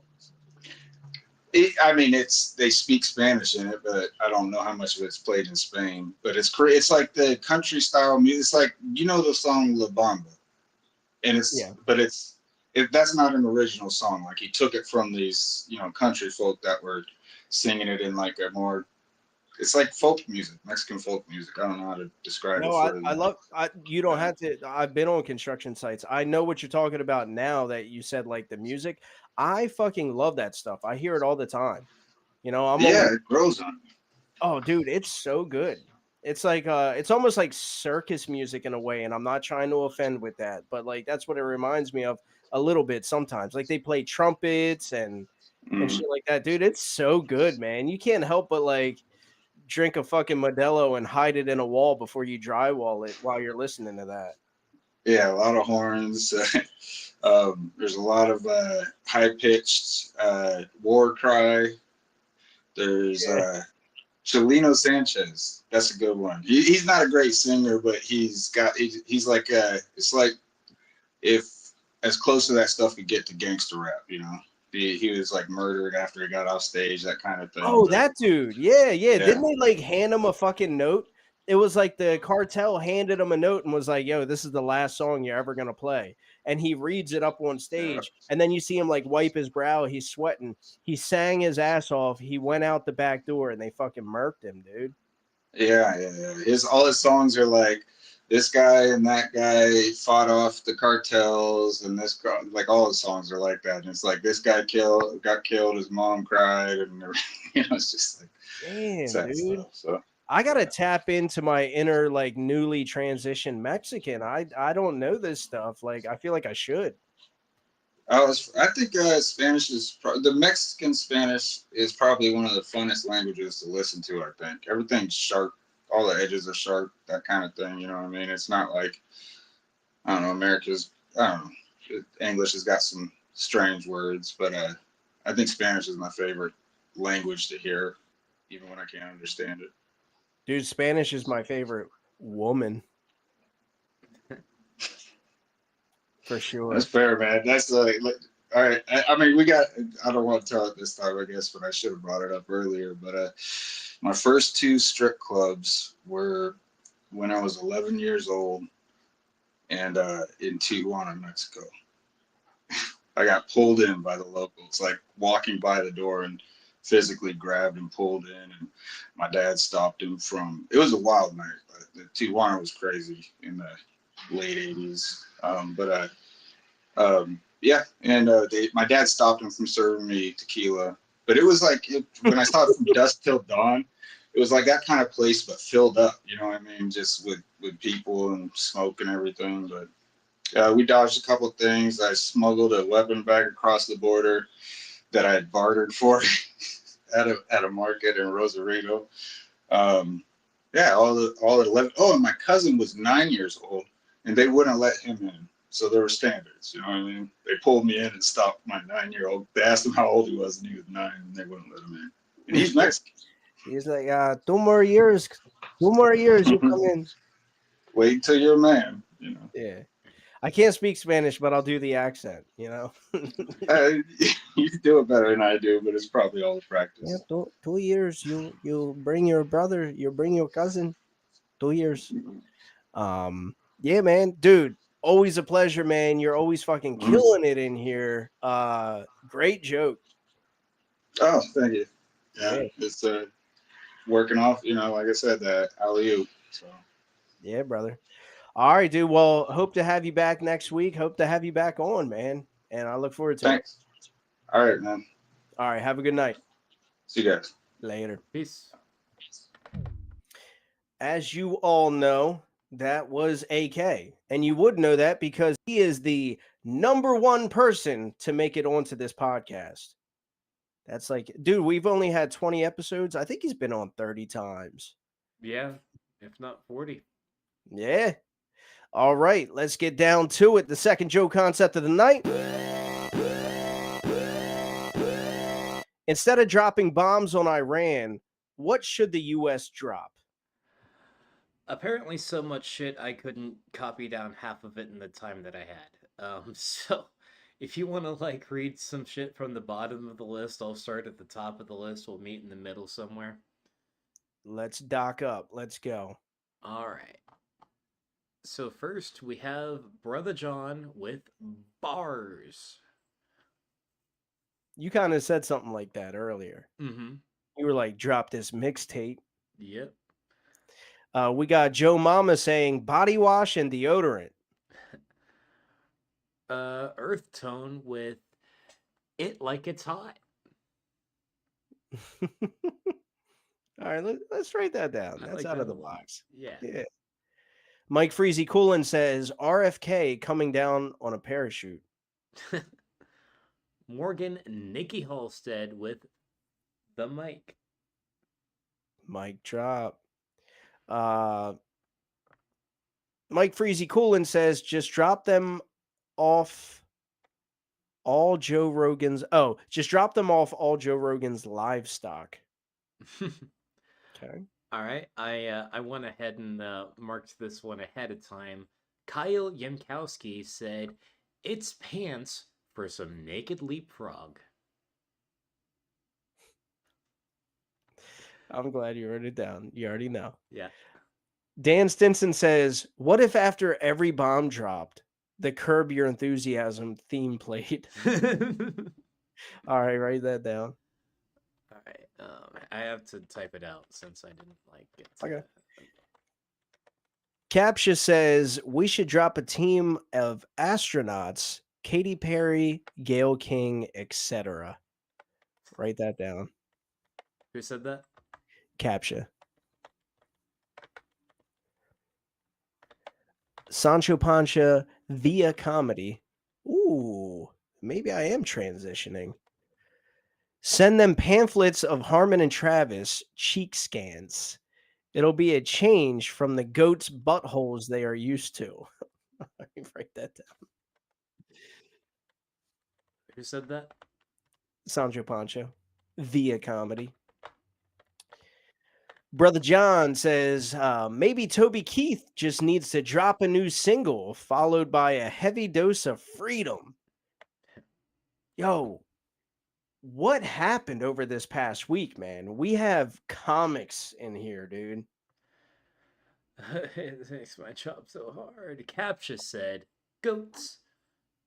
Andy Thomas said, "Glitter." Phil Lombardo says, "We gotta drop the beat." And Did you write down Brother John? did you tell me to? What did he say again? No, maybe Toby Keith needs to drop a new single followed by a heavy dose of freedom. All right. All right. And the Birch Rama said, "The People's Elbow." And Dan Stinson said, a killer diss track featuring Kendrick and Drake. Andy Thomas says, drop Barf Kreischer. They'll leave us alone when they find out what we have to endure. Captia said, they should drop Underage Boys. Amanda Byrne says, gay pride flags. Phil Lombardo says, drop ads for Little Caesars. Richard Silva says, drop David Goggins over there. Joffrey Featherstone said, a new national anthem because this one don't slap. And Pickle Rick said, an army of transgenders. Okay. I listened to the newest Protect Our Parks Rogan podcast. Apparently, and I didn't know this, it is completely illegal to be gay in Iran. So what a lot of people in Iran do is they become transgender, which makes it okay. That's not even a joke. Apparently, Tehran is like the #1 place in the world to get like transgender surgery done. Really? Mm-hmm. So if you become transgender, so like if you're a man and you become a woman, you can do gay acts and it's completely fine? No, because it's not gay, because you're a woman now. Okay. Yeah, no, gay is illegal. But if you become a woman, you get the little snip snip. So it's not illegal then? Or is it frowned upon still? That's not frowned upon. I mean, if there were frowns, you can't see them because of the burkish. Touche. Okay. Did not know that. Oh, yeah. Andy Thomas said, 99 virgins, and a bitch is every single one of them. Andy Thomas just said the 99 virgins part. The rest was me. Oh, damn, dude. You almost had him on the list. Tried to help you out there, Andy. Go ahead. Christine McComb said, they should drop a free subscription to the Great Courses Plus and only offer one class, conflict management. Mike Freezy Coolin says, send them Mel Gibson from The Patriot. Morgan Halstead said, Palestinians, apparently. Amanda Byrne says, yo, where the hell is Drew Chickens? That's a great point. Yeah. If somebody wants to remind him to come on, that would be greatly appreciated. Freezy, I feel like he would listen to you the most. Mm-hmm. Freezy said, they should drop Joe Biden in the middle of the trouble. Richard Silva says, drop P. Diddy. He'd settle the conflict in a grinding halt. Kyle Yankowski said, the kids off at the pool. All right, write that down. Him and his little inside jokes, dude. For those that don't know, Kyle Yankowski thinks that dropping the kids off at the pool is when you shit in the bathtub. This World with Jordan said, the U.S. should drop alien disclosure. It would be a much better time. Yeah, we need a nice distraction right about now. Yeah. All right, this one I actually unironically agree with wholeheartedly. We should absolutely do this. Vicky Veritas said, acid. Oh. Yeah. I like that. All right, write that down. Yep, that's my new. Yeah. Yeah, that's your new game plan for Iran? Mm-hmm. Yeah, I mean, it would legitimately solve the problem. Yeah, very well could. Morgan Nikki Halstead said, Freezy in his big-ass fur coat. Man, people trying to get rid of Freezy, huh? Okay. Philip Lombardo. U.S. soldiers using sparkly eyes technique. I don't know either. Okay. Sancho Pancho Via Comedy said, "A bar soap. They hate bathing and would scatter like roaches." Not true. Okay. Um, I work with a lot of Iranian people like at my job. They have the opposite problem. They do too damn much. Like you can smell like the oud and like the crazy fucking nuclear weapons grade cologne that they wear from like a mile away. They need to pay the less, not more.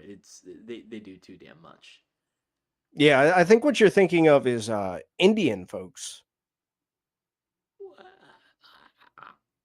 Captcha said, drop Jesus telling them he was crucified. Um, Muslims don't think Jesus was crucified. Didn't know that. Thought they did. No, they do. They do. They believe he was crucified. They just don't believe that he is like the son of God. Um, I think they believe he was. I mean, I'd have to ask my Muslim correspondent, one of my best friends, but I think they believe that he was just like a. Just a cool guy. Yeah, I Just don't a, think they think he wasn't a prophet or anything. I don't think. yeah, he was just a groovy fella. White guy for sure. He's definitely white. Yeah. Hmm. From Geoff Featherstone. This isn't for like the joke. This is just a comment on the guest. Damn, what happened to Kratos? Yeah, he went back to Greece. Looked like. It's funny if you play video games. Captcha said, drop some throaty halagala sounds from their language. Okay. Phil Lombardo says we should drop our keys so we have a reason to come by tomorrow. That's good. I like that. Let's write that down. Yeah, who said that? Phil Lombardo. Brian Lewis says tactical diarrhea clouds made by crop duster planes fogging cities in a mist of fermented chili gas and spoiled milk. Wow. That's specific. What an imagination. Yeah. From This World with Jordan. They should drop Sarah Palin off in Greenland. I don't know why, but she seems like she'd do well there. Mm-hmm. From Chronic Coffin. They should drop the new pork McRib now with bacon. And Jenna Payne said, David Lucas, the entire region would be a sand-covered pancake. As a matter of fact, that's how you get David Lucas on the plane. 3 pancakes. Okay, write that down. All right. Christy Bacon says, throw the president at him. Tell him we're playing the trump card. Dave Swayze said, Ninja Stars. Blazing Nana said the U.S. should drop Kanye West and he can drop some bars. Freezy said, they should drop Freezy, and I'll tell them a poem and save the world. You know, he desperately wants to tell his poem. Yeah. All right, everybody comment below while we're reading this. If Freezy doesn't make it on, should we at least bring him on after the last guest and in between the closer to hear what he has, hear the bars that he's going to drop for us? So comment that down below. In the meantime, Dan Stinson says, how about we just install some AC units, throw on some Netflix, and maybe grab some Jersey mics? Let's write that down. That's cute, Dan.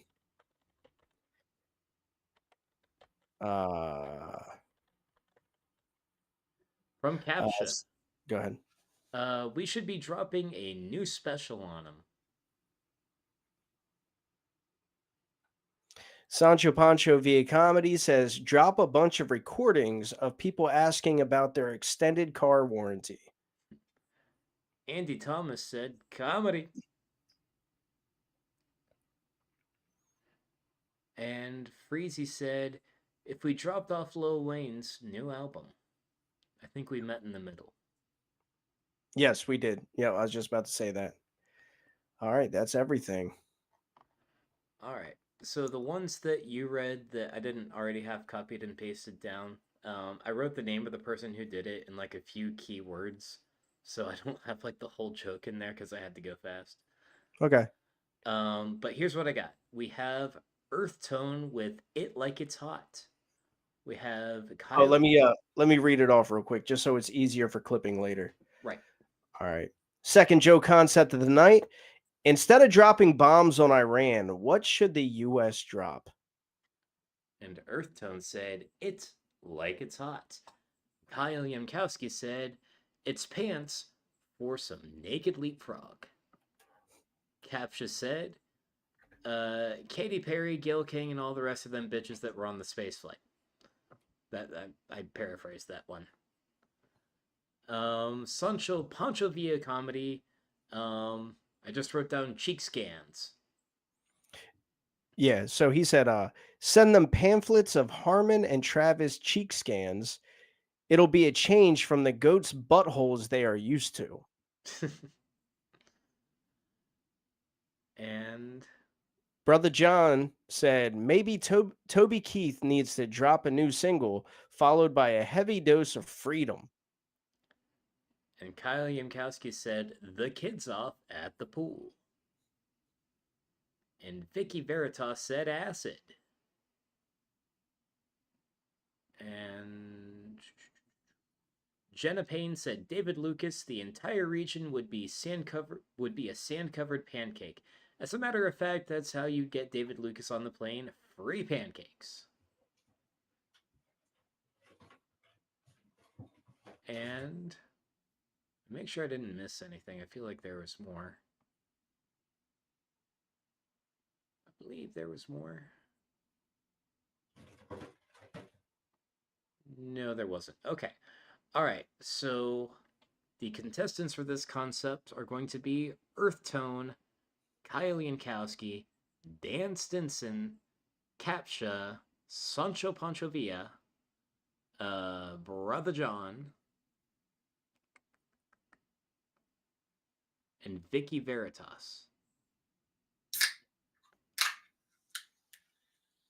And Jenna Payne. All right, so that's Jenna, Vicky, Kyle,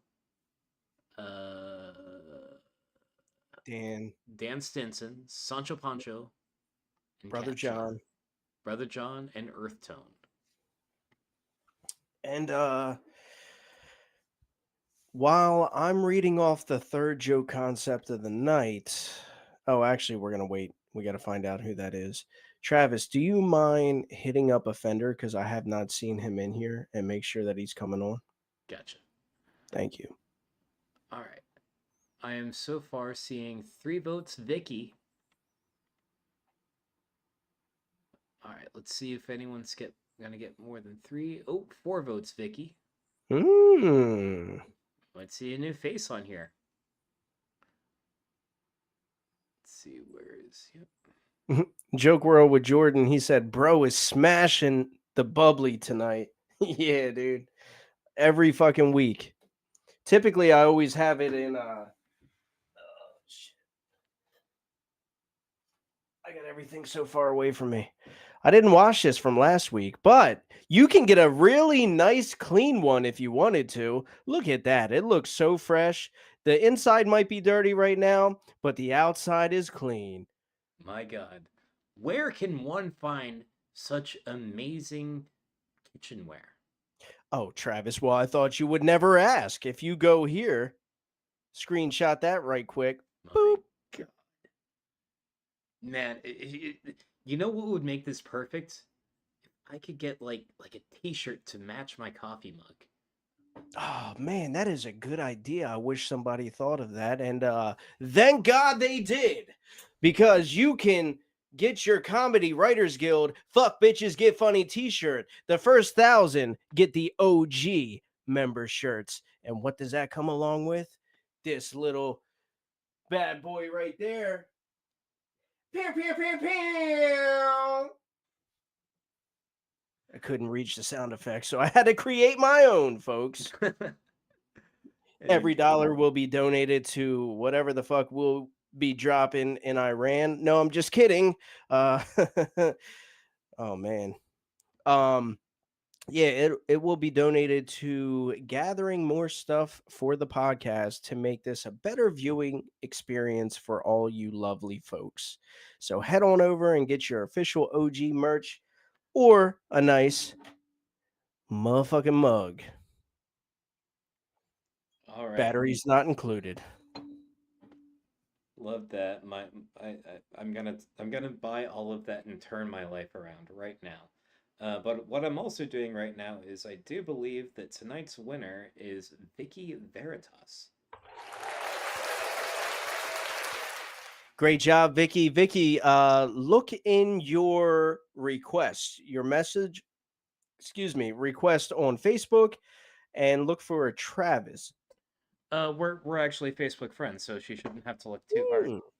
Sweet, sweet, sweet. All right, so while we're bringing on Vicky, let's get into it, guys. We got the third Joe concept of the night. Now, you know we couldn't go without the opposition. We're sitting here making fun of Iran, but the United States has a lot that could be made fun of. All right.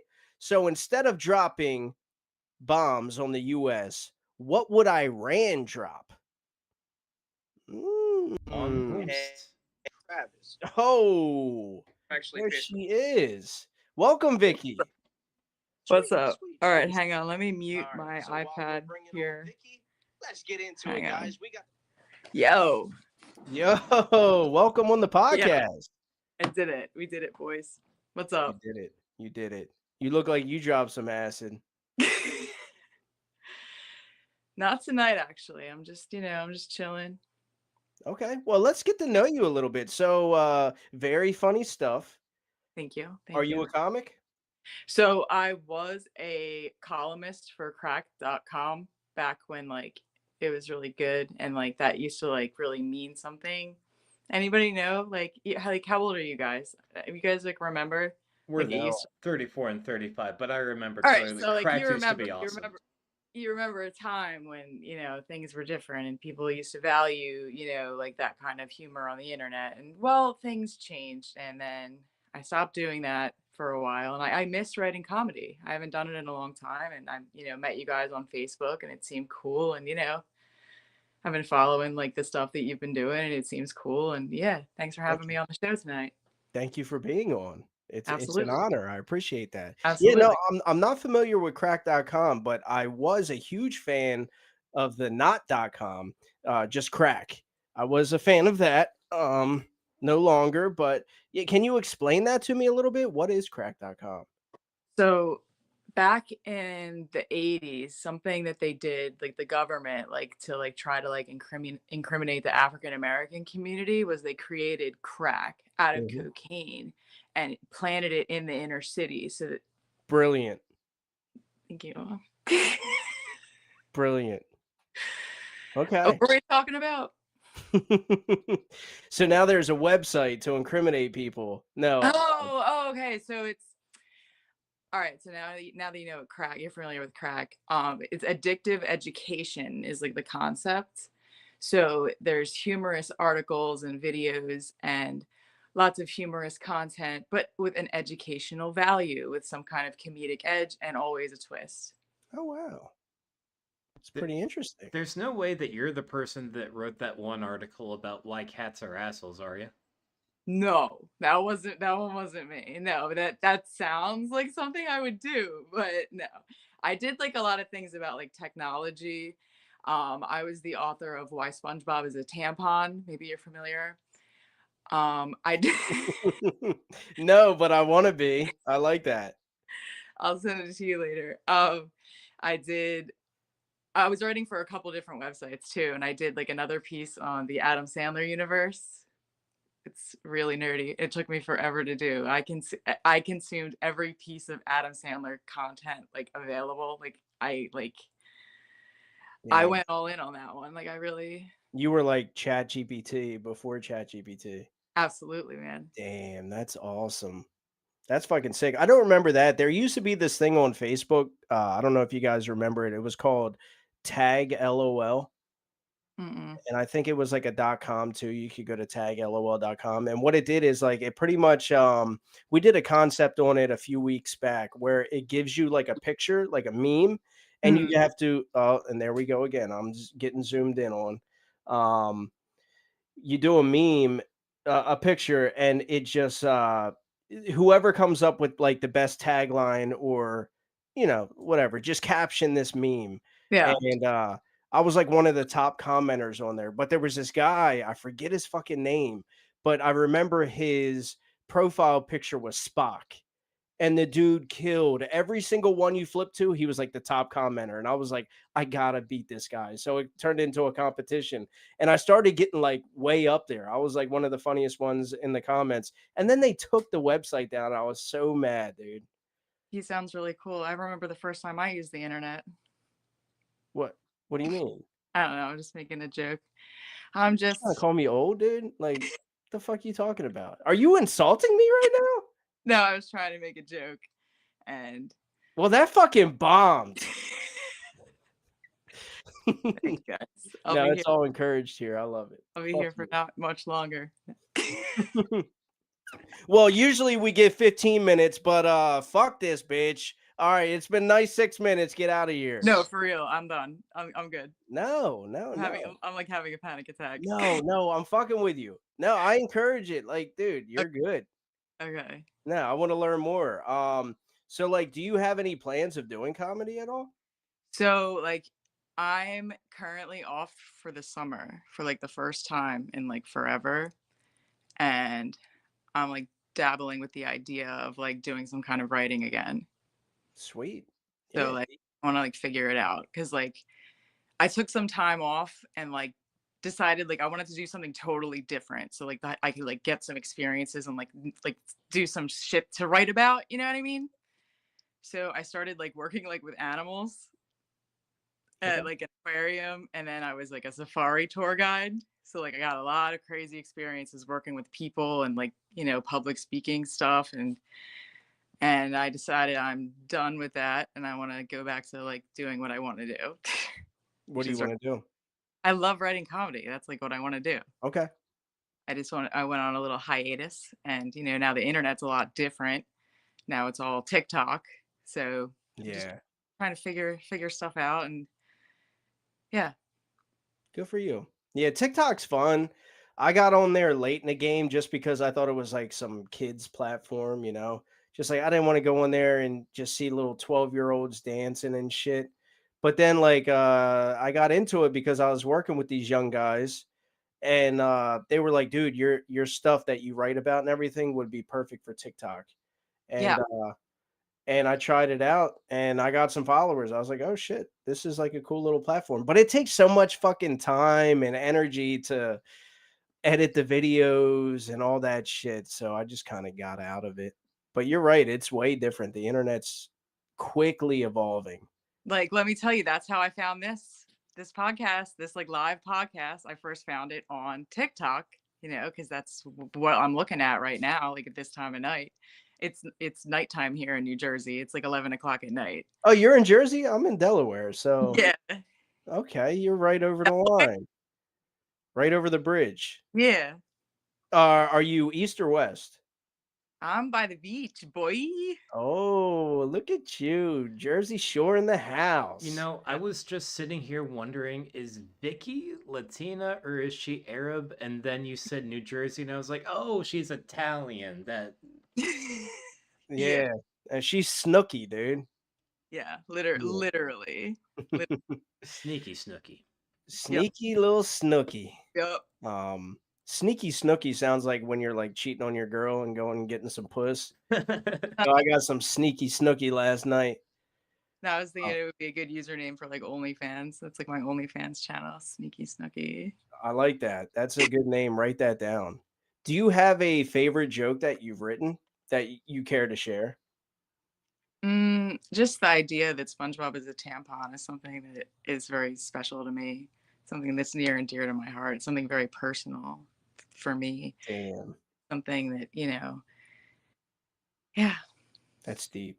it's, you know, That's deep. You know what? You just inspired me. I'm gonna write something about Patrick being a tampon. someday you're just gonna get a burst of inspiration and then sit down for 1 hour and write a perfect thing. And then like that's it. Like there's like you'll like edit it like 3 times and then like that's it. It's perfect. And you just did it in an hour. You just had an idea, Yeah. came out of you, and then I don't know, then you played with Photoshop for the rest of the week, pretty much, because it was perfect. Yeah. Yeah. No, that's awesome. Yeah. When you found us on TikTok, do you remember the specific thing that you found? I'm just It curious. was last week's podcast like this, and they were, and you guys were like doing the contest or whatever, and I was typing in the comments and you guys weren't reading mine, so I was like, oh, they're not showing up. And then I Oh.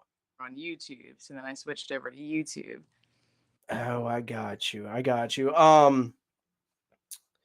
Well, Yeah, we're actually banned on TikTok right now. yep. Really? Yeah, so I'm glad you found us then.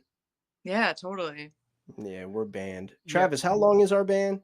For 5 more days. But yeah, right before we went live, we were having a conversation about, oh, we can't post on TikTok now, and Harmon said something to the effect of, fuck TikTok, we don't need TikTok. And That's all you said? You yeah, get mad? No, that's not what I said. I probably said faggot or something like that. I don't know. I think Travis, what was your thing that I said? Oh, probably mentioning kill Tony. Like you can't say that. That's just Stupid shit. Yeah. I probably said the N-word a few times. People got Yeah. offended. Something so stupid, Yeah. you know. Yeah. No, that's cool. I don't know. I thought we've been friends on Facebook or following for a while though. Yeah, no, totally, definitely. Yeah. Oh, but you just found out about Comedy Writers Guild. No. I've been here like Yeah. when I can. Like I just finished my 9-month-a-year job that I do, so now I have a lot more time. So now No, I got you. I'm paying more attention to what you guys are doing. Travis, were you under the assumption of what she just said that like she just found us last week on TikTok? that was my understanding, yeah. Yeah. No, I saw the live. I saw the live on TikTok. Oh, I have got been. you. I see. I've been I got following. I've been following the stuff. Yeah, because I was gonna say like I've definitely seen you on Facebook Yeah, I was way in like longer the than that. Discord group and stuff. Okay. Like I've been around. I don't remember you in the Discord. Yeah, I've been in a Discord.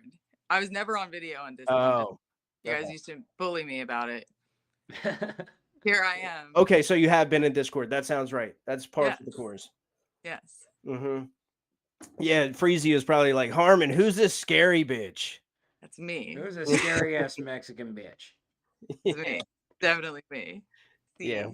well, that is so awesome. I'm glad you got on. Glad we got to know Yeah, you a little totally. bit. So you got like the initiation. So next time you're on, because I have a feeling you will be on again. Maybe I'll wear makeup next time and like an outfit. It's cool. You guys want to see what I'm wearing? I'm wearing head to toe camo. I can't even see it. What the fuck? Cool. I Okay, just what see do a you- like disembodied floating head right now. Yeah, that's all I see. That camo is really working. You must have spent a lot on that. I know. I am the woods. I am the trees. Damn. Got the Damn. Lorax on this podcast. Yeah, you're giving all the guys in the chat wood. That's what they're saying right now. Thanks, guys. Hmm. No makeup. We're team no makeup over here. Totally. It's I so love it. late at night over here. It's 11 o'clock at night. Oh, you hear the Italian coming? You hear the Jersey coming out? I do. Yeah, I hear No. that shit. Your accent makes sense now, Harmon. Do I have an accent? Totally Delaware. Yeah, for sure. Yep. I'm one of those guys. The news guys. All right, Travis, get this fucking chick off here, dude. Night, guys. Bye. Bye-bye. Later. She was cool, man. She was. I like her a lot. Yeah. All right, that was Vicky Veritas. All right, Vicky, thank you for coming on and being a part of the Comedy Writers Guild. It was a pleasure, and hope to see you next week. So let's get down to it. What this podcast is all about. Third joke concept of the night. Instead of dropping bombs on the U.S., What would Iran drop? All right. Sancho Pancho Villa Comedy said Iran would drop too much perfumes. AK said, I didn't know Mossy Oak made KKK robes, but I should have known. I think that was more about Vicky's outfit than it was. Who said that? AK. Morgan Halstead said loaded goats. Joe Catcher said, she's a backwood. Brother John said, Iran better drop that attitude and pipe down. Write that down. Who said that? Brother John. Brother John, that was solid, dude. I like that. I'm kind of hoping he wins because another new face. I'd love to meet this guy. Seems interesting. Yeah, for sure. Phil Lombardo said, drop some culture. We won't appreciate it, but we need it anyway. All right, write that down. Phil Lombardo. Yep. Sancho Pancha via comedy. Iran would drop a bunch of Mia Khalifa pictures saying, we're not all bad. Yeah. This World with Jordan said, drop off their women, even the gay ones. Yo, write that down. Nice callback, Jordan. We love it. Yeah. This World with Jordan said, every man in Iran has gray hair. Good observation. Travis Huddleston says, acid? Yeah, Rogan said that with Iraq. Shiny happy, he said drop shrooms. Thank you, Huddleston. Very cool. Brother John said, Iran could drop trow and compare those tarnished wieners. Tarnished.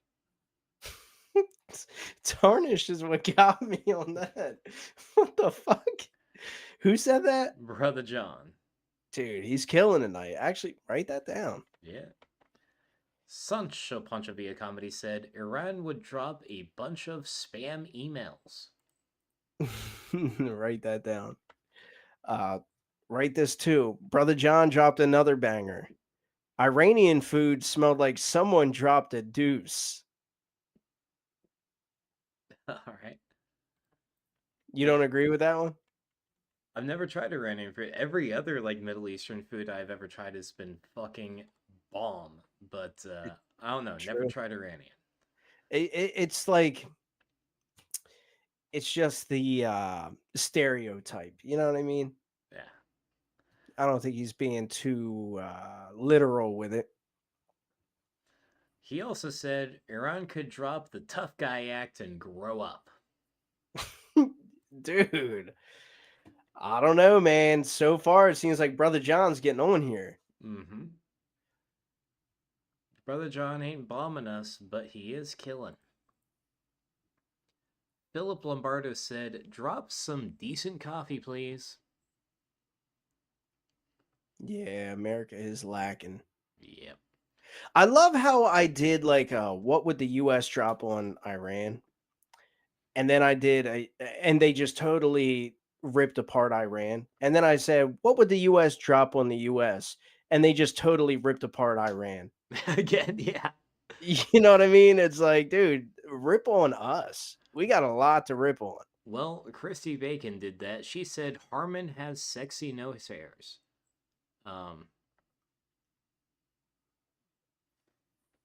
Yeah. Mm-hmm. Christine McComb said Iran should drop educational pamphlets on the detrimental effects of using triangulation during conflict. That was educated. Mm-hmm. Richard Silva says, why does Vicky look like Spencer without a beard? Yo, what the fuck? Well, Harmon is being attacked by invisible spiders. Kyle Yankowski said, my egos, because they need to Lego my ego. And Zach No Break said apparently they should drop Vicky. And Nikki Halstead, Vicky, so she can drop that absolute bomb Harmon just talked about. I think playing off of the same joke. What bomb did I drop? No, the bomb that Vicky dropped when you were like being like, "Get out of here, kick her out." Oh. Mm-hmm. This rolled with Jordan. Iran should drop alien disclosure. That really changed the narrative. Someone really wants alien disclosure. Does Iran know something? Are you Um, aware? I don't know. I think every world government knows something. But I don't know. That's a whole big ass conversation. But Yeah. We'll talk about that on the Vibecast. yeah, I think I already did talk about it on Vibecast a few times. Check it out. Wednesdays at 8. Dan Stinson said Iran should drop the tough guy act and talk about what's really bothering them. I'm guessing a lot of it is sand related. Very similar to Brother John's joke, but I still like it. Mm-hmm. Well, if they send all their women over here, if they drop their women, they won't have any sand witches. Ooh. Mm-hmm. that was a good one. Thank you. Andy Thomas said a consent waiver. A consent waiver? Yeah. Christy Bacon said they're just going to start dumping crude oil all over American cities. Make us all grease monkeys. Well, That I don't think we can say grease monkeys on YouTube. that's really racist, Bacon. You should Yeah. know better. Kyle Yankowski said they need to drop their ego. Damn non-hippies. And Sancho Panchavia said Iran would drop a bunch of TikTok tutorial books for Gen Z that actually signs their manifesto. Okay. That was good. Kyle Yamkowski also said feet pics. Am I right, Harmon? You are right, Kyle. And we have met at the middle. Don't think we did. Oh, wait. Here we have. There's one more from Brian Lewis. Since it's illegal to be gay in Iran, they could just throw them out of the planes. Okay. Write that down. Yeah, I did miss that. Sorry, Brian. One more that got missed. Phil Lombardo said, "Don't give us dates or saffron because we American and wouldn't know what to do with it." And Sancho Panchavia also said Iran would drop a bunch of Iran loves Caitlin Clark flyers. Okay, And I must have scrolled up one without noticing. I gotcha. I think that we have officially met in the middle now. Okay. All right. So let's read this off. We have the winners. Instead of dropping bombs on the US, what would Iran drop? From Brother John, Iran better drop that attitude and pipe down. From This World with Jordan, drop off their women, even the gay ones. Brother John, Iran could drop trow and compare those tarnished wieners. Sancho Panchavia, Iran would drop a bunch of spam emails. Brother John, Iran could drop the tough guy act and grow up. And Brian Lewis, since it's illegal to be gay in Iran, they could just throw them out of the planes. Brother John, Iranian food smells like someone dropped a deuce. Phil Lombardo said, drop some culture. We won't appreciate it, but we need it anyway. All right, so we got Phil Lombardo, Brother John, Brian Lewis, and Sancho Panchavia. This World with Jordan. So we got Brother John, Jordan, Sancho Pancho,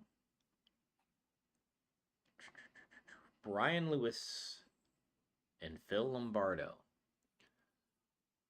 All right, I'm seeing huge Brother John support. Yeah. I'm predicting a Brother John W already. So, Brother Yes, John, sir. what is a good way to contact you? I don't really know what I would type into Facebook to find you.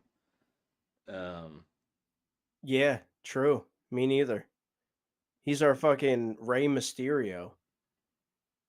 yeah, Brother John, this is a massive blowout victory for you. So, if you could possibly put in the comments what I need to type into Facebook or like Instagram or some other platform to Yeah. find you, please do so now. Or message me at Harmon Comedy on Facebook. Yeah, one of the two. I'll go on to there now.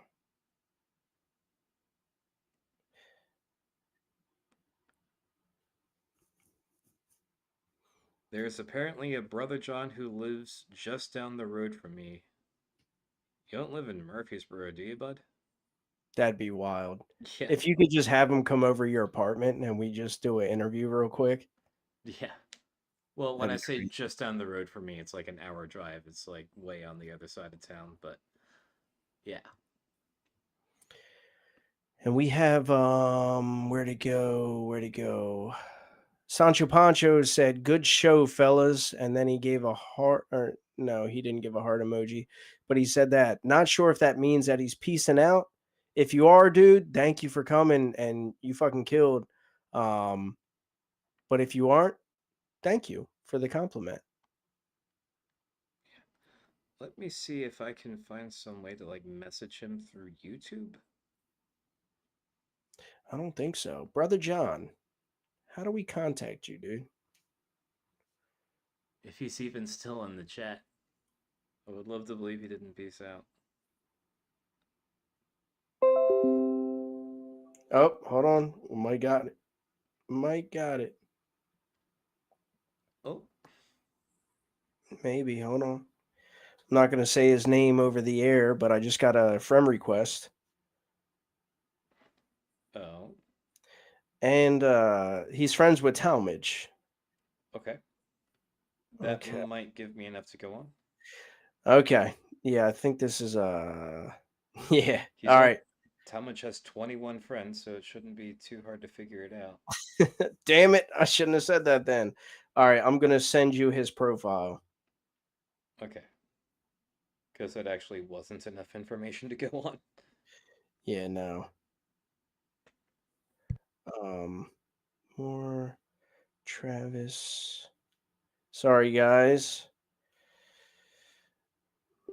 There you go, Travis. Just send it to you. Okay.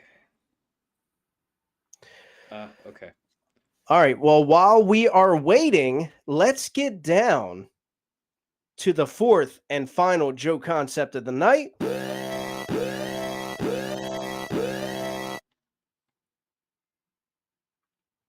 What is the most unsuspecting bargaining chip for world peace? Let's hear it, folks. What is the most unsuspecting bargaining chip?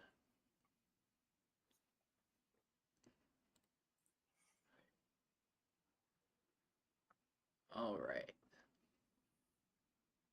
Good old retention killing silence. Yeah. Let's talk here. I'm sitting here all zoned out. Sorry, guys. Dude, it's been an awesome fucking episode. Oh yeah. So let's see. Before the podcast, we were having a discussion about your AC and how you've been running it like all day long to get like maximum coolness. How cool is it feeling now? Actually, not bad, but I heard that the temperature is going to drop tomorrow.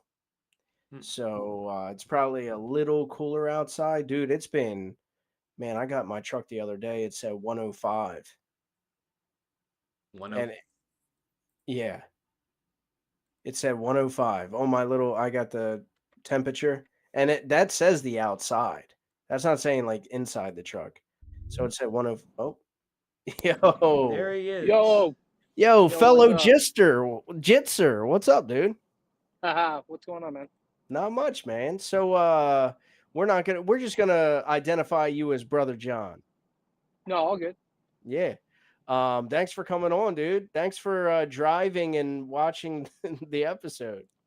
Oh no, I just dipped out of my house. I'm going to pick up my daughter, so I've got like 5 or 10 minutes. Okay. So how'd you hear about Comedy Writers Guild? Oh, Talmadge, that's my brother. All right. I thought so. I just wanted to Yeah. make sure. Um, yeah, dude, you fucking killed it in this last one, man. Oh no shit, dude, it's kind of fun. Yeah. My brother told me all about it, and yeah, it's fun. It's cool. I totally see the resemblance too, by the way. I'm Yeah, let me just get my camera up here. I'm gonna Yeah. say it now. I was not calling white. Oh, really? No. No. Yeah, even Amanda was in the chat and she was like, "Hey, by any chance does Joffrey know him?" Travis, real quick, did you happen to put next joke on there? Yeah, I did. Okay, cool. Because I forgot to do it. Okay. Yeah, so dude, so you're a funny guy. Do you fancy yourself a comic at all? No, dude, not at all. I've always been into comedy and everything. Followed Joe Rogan from like early days. I fell off over the past like 5-10 years, but like off and on, all the major podcasts, Legion, Skanks, Tim Dillon, Shane Gillis, all that, all the newer stuff. Mm-hmm. Who was your favorite guest appearance on Rogan?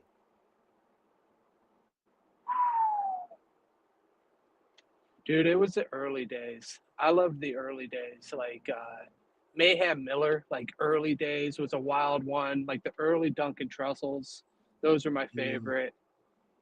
Back when they would get like kind of just like the lesser name comedians back in the day was that was prime Rogan. So your favorite people are the like actual comedians? Oh, for sure, yeah. That's Oh, when really? that's when the show was like the best. Yeah. Yeah. Nah, I liked it. I liked it, but I like having the other guys on too. Like, I learned about. I don't know if you know who Terrence McKenna is, but Dennis Oh, McKenna, for sure. his brother has been on the podcast. I love when he's on, man. Right.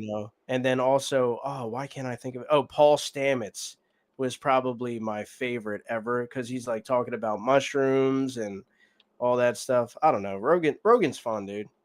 Yeah, for sure. Yeah. Who's your favorite comedian? Oh, dude, of all time, probably Mitch Hedberg back in the day. That boy. That's a God, good answer. Big fan of Anthony Jeselnik these days. Shane Gillis, dude, his past couple specials have just killed me. Oh yeah. Yeah. So if you had to have like one gay experience, life or death, right? But you got to choose the guy that you could have sex with. Who would you choose? Oh, for sure, Ryan Gosling, dude. Don't even have to think about it. Really? You're like, it doesn't even have to be life or death. Life or no, fucking yeah, dude. I was in the Air Force, so I'm no fan or I'm no stranger, the gay shit. I'm no stranger to butt sex. Dude, people want to say about like, oh, thank you for your service. No, dude, it was all just getting drunk and fucking gay shit, dude. Yeah. Not for real, but just fucking around. No, I know what you're saying. Like, Those definitely are definitely not words I expected from a man who 10 minutes ago I thought was like a middle-aged black man, probably like church going, wears nice suits a lot. Yeah, and then 10 minutes later we find out he's into military butt sex. Mm-hmm. That's awesome, man. Ryan Gosling, he's a creature, man. He's a beautiful creature for sure. Beautiful dog. Yeah, Travis, who would yours be? I would have. I don't know. I don't think I think about this as much as you guys. I Definitely not. so William Montgomery. Really? Yeah. Okay. I just feel like there would be a certain thrill to it, and his following KT appearance would be, he would go up there and he would be like, and then the band would get all into it. And then he put it in my butthole. Bam! And then he put it in my mouth. Bam! Dude, you know damn well he'd be putting it in your butthole and mouth. Wow. Yeah. I just watch our viewer count drop as soon as I said that shit. Enough of this gay shit. Yeah. All right, dude. Fucking what else do I got for you? Okay, so I asked them the gay joke. What's next? Yeah, so you don't have any plan. Do you live near Talmadge? Yeah. Cool. So you're out in that area. So I know what your scene's like when it comes to the comedy.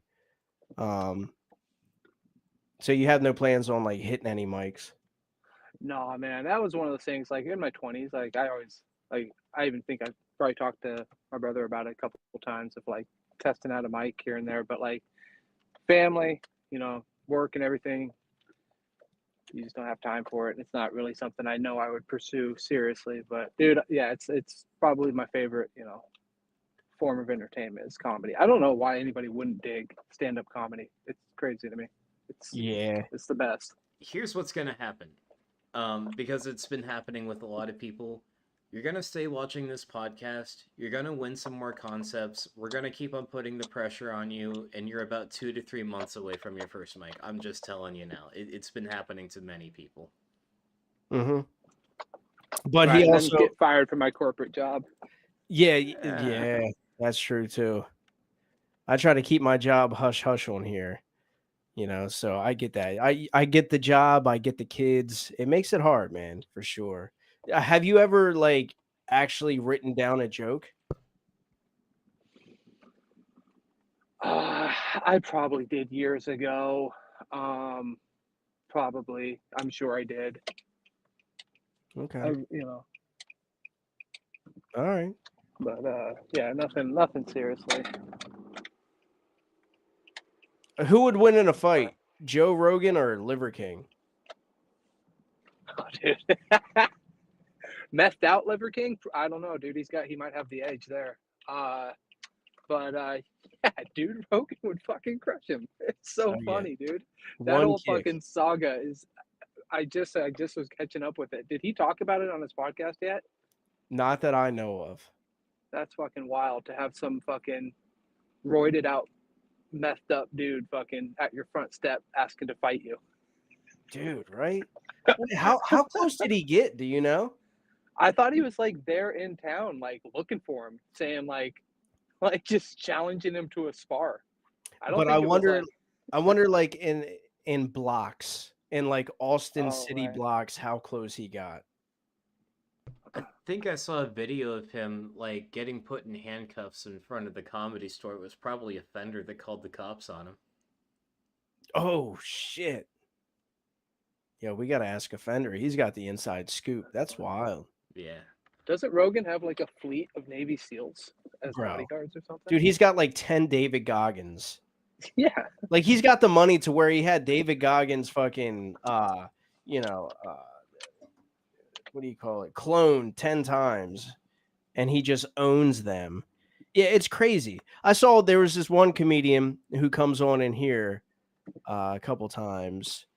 Damn, why can't I think of his name? But anyway, he did a funny take on it, where he showed a video of him getting arrested, and he was like, "Dude, going after Rogan is the stupidest idea." He said, "You know how many comedy fans are out there that actually do jujitsu that would love to put you in a fucking headlock just for some mic time?" No shit. And I was like, "Yeah, you make a valid point with that, dude." Yeah. Well, fucking A, boys. It was good chatting. It was good hopping on. I'll be getting on every week, or at least try to. Cool, but man. Just Hell pulled yeah. up. My daughter sees me right now. I'm gonna go swoop her up real quick. All right, brother. Yeah, enjoy your night. Yes, sir. Thank you, guys. Thank you. Peace. Later. All right, end of jokes. That was the exact polar opposite of who I thought it was going to be. Yeah, I thought it was Talmadge's brother, but I just wanted to make sure. Yeah, I I didn't think it was a black guy. all I saw was brother, and he made like a lot of references to like black musical artists in his joke. I was like, th- I honestly thought the brother John I found, who was a man that met my description exactly, was possibly him. But What would be the odds?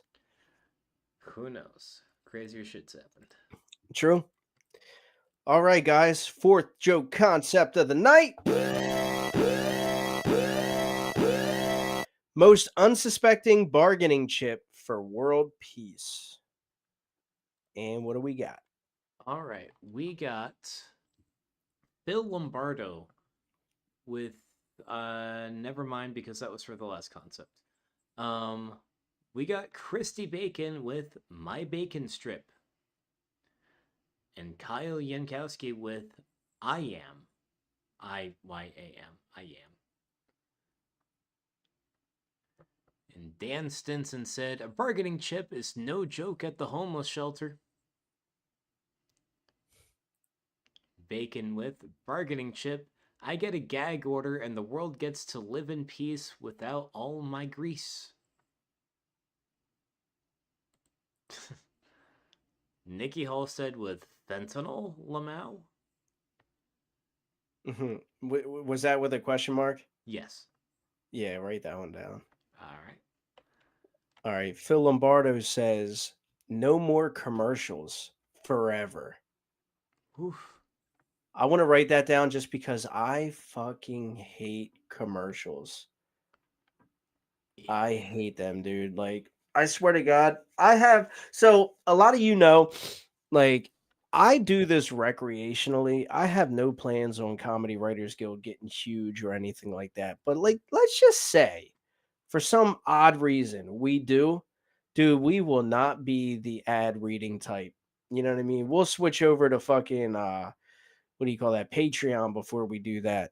Like, I'm not selling out, and fuck commercials and breaks and all that. I can't stand it, dude. I pay for YouTube just so that I don't have to sit through commercials. I fucking hate them.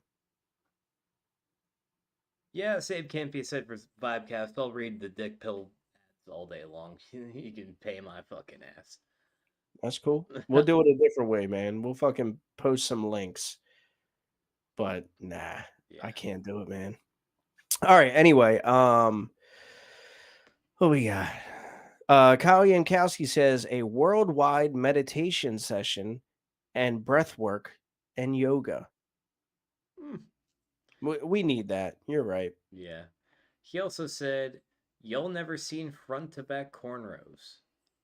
I'm not sure what that was in reference to, but I copied it down anyway. What the fuck? Yeah. Okay. You never seen back to front cornrows? That'd be wild. Yeah. Yeah. Yeah. It Sancho. wouldn't bring world peace though. You never know. Maybe side to side cornrows. I have seen that. Mm-hmm. Sancho Pancha via comedy said, "Hear me out. A pamphlet with a cheek scan from Harmon and Travis." Okay, write it down. He's been Scanning cheeks. Yeah, scanning cheeks, dude. Yeah, he's been killing it on that.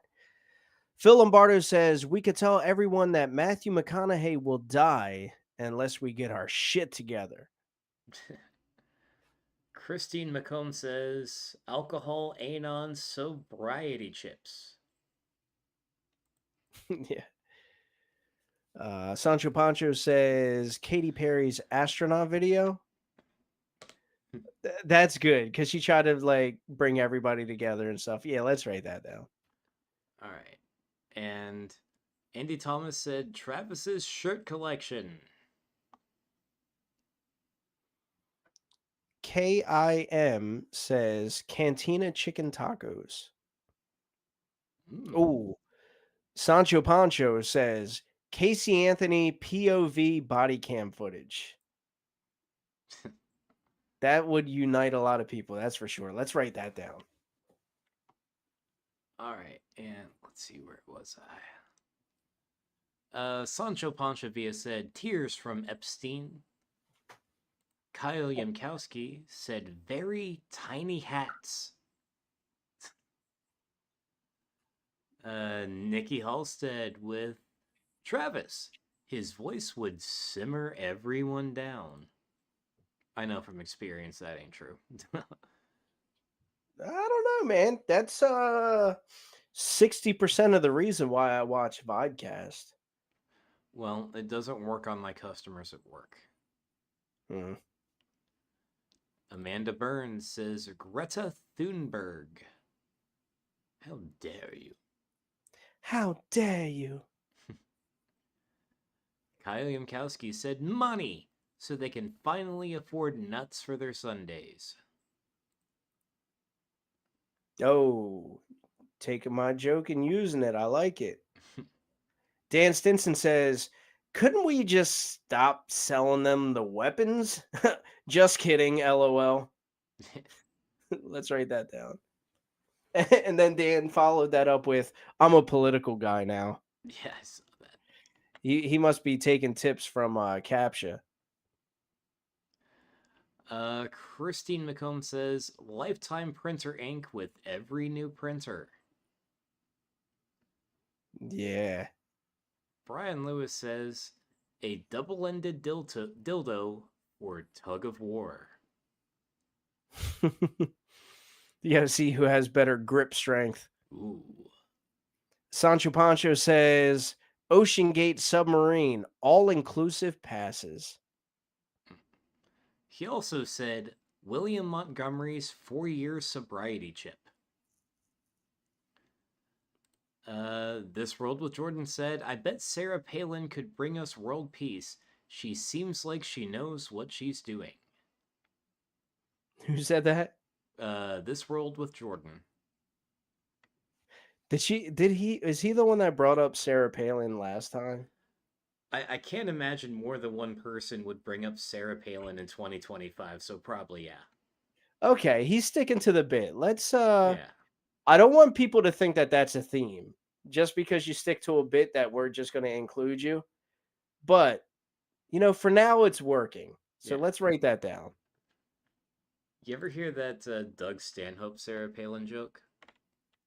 You'll have to refresh my memory, possibly. Okay, I don't want to steal his bit entirely, but he said something along the lines of Sarah Palin has 5 children and 2 of them are retarded. One of them was born with Down syndrome and the other volunteered for Iraq. Okay. I encourage everyone to find the full clip. Christy Bacon said, rock, paper, scissors, all world disagreements. Dude, I love that. Write that down. Yeah. Me and my boys growing up, we used to do RPS. Like anytime we had a disagreement, we'd look at each other and be like, RPS? So that's how we settled it. Yeah. I settle things with like that with no breaks. You always win. Well, I don't know. Like I keep on throwing scissors and he just knows to throw rock every single time and True. Cheater. Dude, he's a mind reader. Chris- Dan Stinson says, I think bringing back all-day breakfast at McDonald's would be a step in the right direction. Amen, Dan. It's just a step. It's not fully going to get us there, but it is a step in the right direction. Dude, we love some McGriddles. I don't know. I like the bacon, egg, and cheese bagels. It's the only thing that I would ever order from McDonald's again. Like that little sauce that they put on there, that yellow shit. Yeah. It's good. Oh, yeah. Fuck yeah. Oh, hold on. I take it back, bro. Have you had the salt? No, I'm sorry, the steak. It's disgusting. Dude, it's disgusting. Like if you have an issue with texture, which I do sometimes, but I don't have it with that steak. Dude, that steak is, let's be real, it's not steak.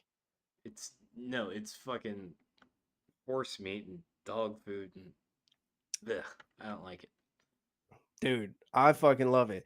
The steak, egg, and cheese on a bagel, bro. Ugh. I used to be a McGriddle guy until I switched over to the steak, egg, and cheese. Christine McComb said, bargaining chip, the entire concept of double jeopardy.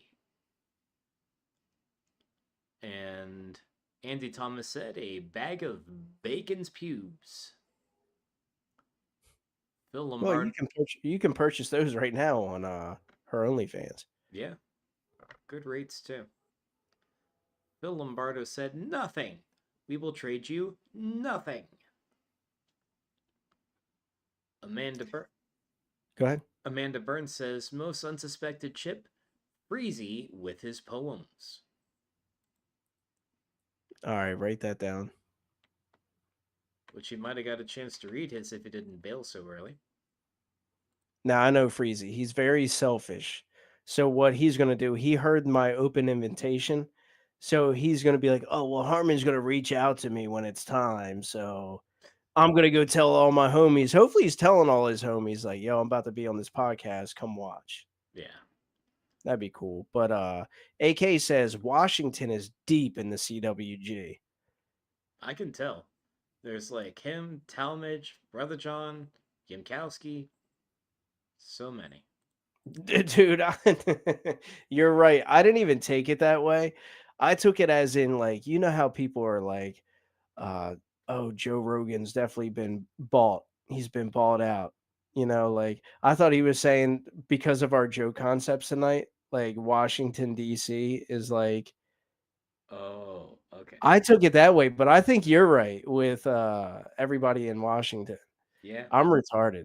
We should just tell people that CWG starts at 6 because apparently that's like all of our viewers are on Pacific time. Yeah, right. And guys, actually, that's a good point. If you noticed on the flyers and everything, the thumbnails, I switched it to from 9 p.m. Eastern Standard Time to 8 p.m. Central Time, just because like most of the followers and everything like line up in that time. So I figured, I'd appeal to that crowd. Yeah. Sancho Pancho via comedy said Epstein Island VIP passes. And He also said North Korean flash passes. I think we met in the middle. Let me see if there's anything we skipped. Phil Lombardo said, we get some con men to trade a pallet of gold bars for everyone that end up empty. I think there might have been a typo there. Bacon said, bargaining chip, Fritos or Doritos? I would say Cheetos. I think. Yeah, I think that's it. That is. Yeah, that's it. All right, so I'll read it off one more time. Last Joe concept of the night, most unsuspecting bargaining chip for world peace. And we have Nikki Halstead with fentanyl. Lamau. Phil Lombardo said, no more commercials forever. Sancho Panchavia comedy with Hear Me Out, a pamphlet with a cheek scan from Harmon and Travis. And This World with Jordan said, I bet Sarah Palin could bring us world peace. She seems like she knows what she's doing. Bacon said, rock, paper, scissors for all world disagreements. Amanda Burns says, most unsuspected chip, Freezy with his poems. Dan Stinson said, I think bringing back all-day breakfast at McDonald's would be a step in the right direction. He also said, couldn't we just stop selling them weapons? JK lol, I'm a political guy now. Sancho Panchavia said, Casey Anthony POV cam footage. He also said, Katy Perry's astronaut video. And that was it. So we got Sancho Panchavia comedy. We got Dan Stinson, Amanda Burns, Christy Bacon, Nikki Halstead, Phil Lombardo, and that was it. All right, guys, comment down below who you think was the funniest. All right.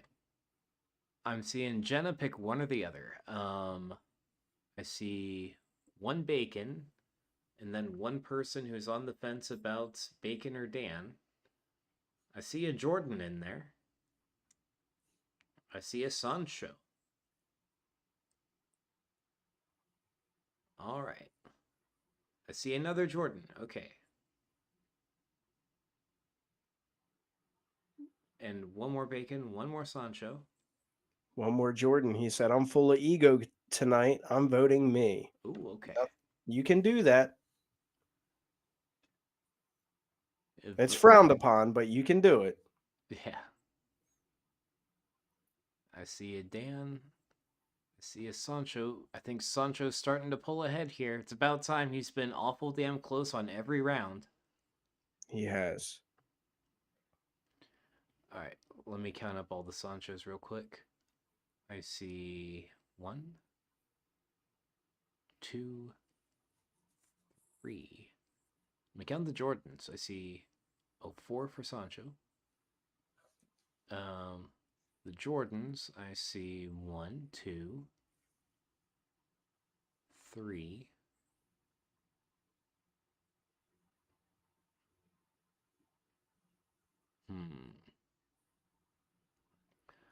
All right, guys. Oh, there's another Bacon vote. I assume that's what that means, Dan.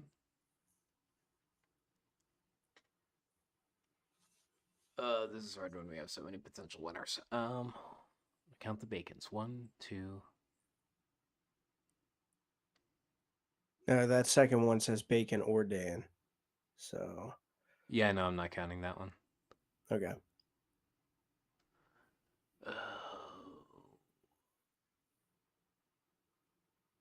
1, 2. All right, let me count Sanchez again. 1, 2, 3, 4.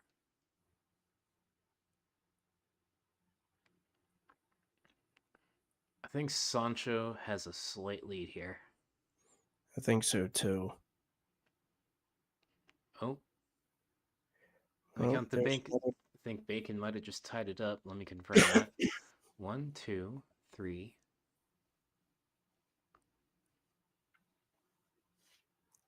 But you notice Dan did Bacon twice. Oh, he did it. He voted Bacon like 4 times. He's fucking us up. Oh, and there's Nikki tying it up for Bacon. All right, let's narrow it down. Bacon or Sancho? They both got guys. 4. Bacon or Sancho, everyone that voted, vote now.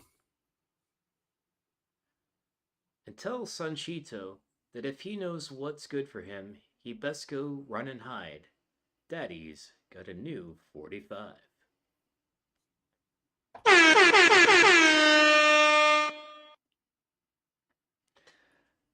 Well, it looks like Bacon. All right.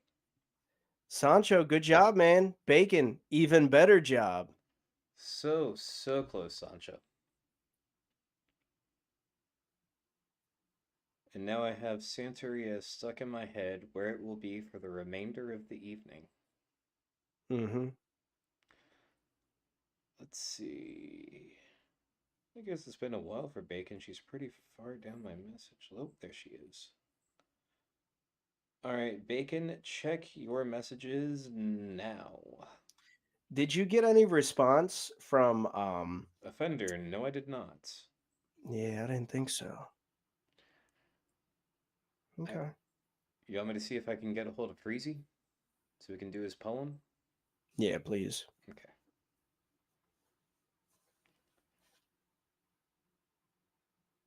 And he wants a bed.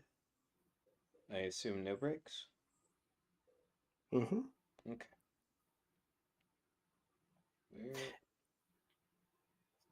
If Zach is okay with that and he doesn't get offended. Yeah. Maybe bring both of them on. That could be a possibility. Yeah.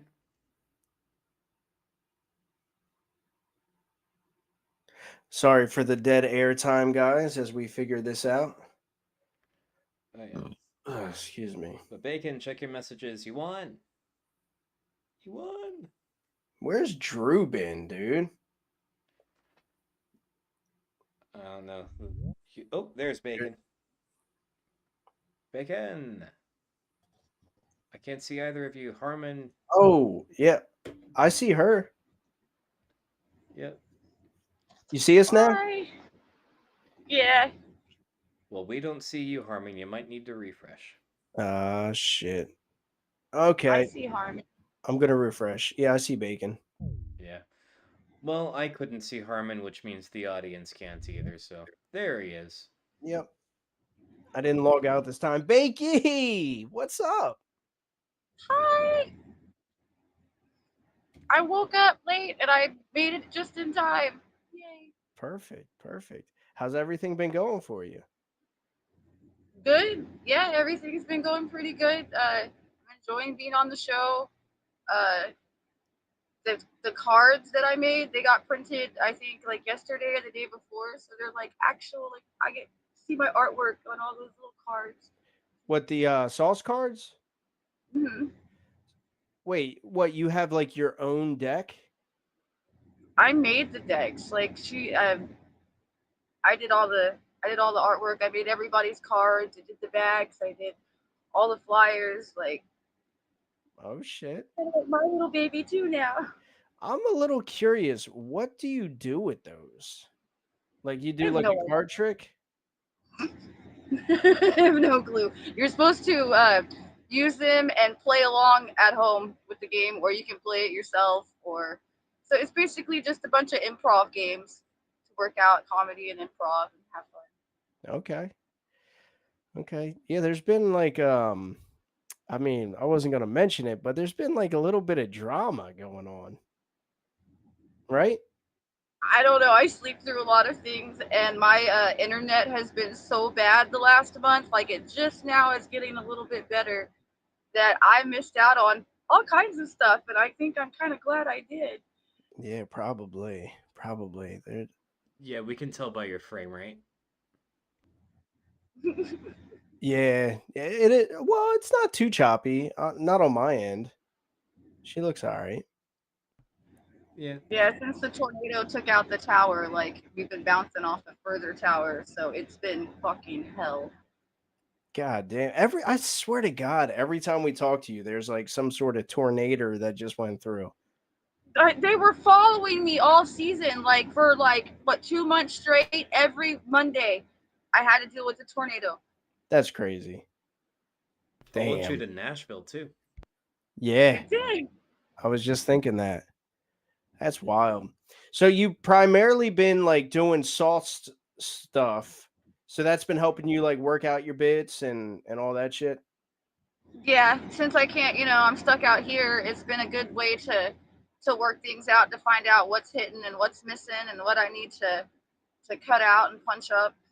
Like it's like an open mic, but it's online, and I actually think this is scarier than open mics. Like I had a lot of fun being in front of people and on stage and having actual feedback, talking to the phone with nobody in here and pretending like it's actually more of an exercise in acting than anything else. Like putting on the Yeah. inflection and pretending you're actually having a conversation with somebody that you can't even really see half the time. Yeah, it is a little different, because you don't know if something's hitting or it's not. You're not getting that feedback like those laughs. But you just try your best. I guess it's more of a challenge doing it on here because you don't get that feedback. Maybe. You can't feel the energy or the vibe of the room. You're just like, "Ah, I gotta trust in my material. It's hit or miss." Yeah. Yeah. Do you have anything recently that's like really like you've been working on that's been landing? Or is it stuff that But CWG's heard? just, I mean, I don't know if y'all have heard like some of it or all of it actually at this point, but I've been working on the whole "if I had a dick" bit. Is that the same as the euphemisms? No. Oh, okay. If I had a dick bit. What would you do if you had a dick? I would mushroom stamp every bitch before they even like came close to like try. Like I would wait till they got like right here to suck it, and I'd be like, whack, whack. That'd be your thing. And then I would make, and I already do this even though I don't have a dick. If I'm gonna suck your dick, like you have to pass the frog test, and if you can keep it hard through the frog test, then you deserve the blowjob I'm about to give you. What the So fuck I is will a take frog your test? dick.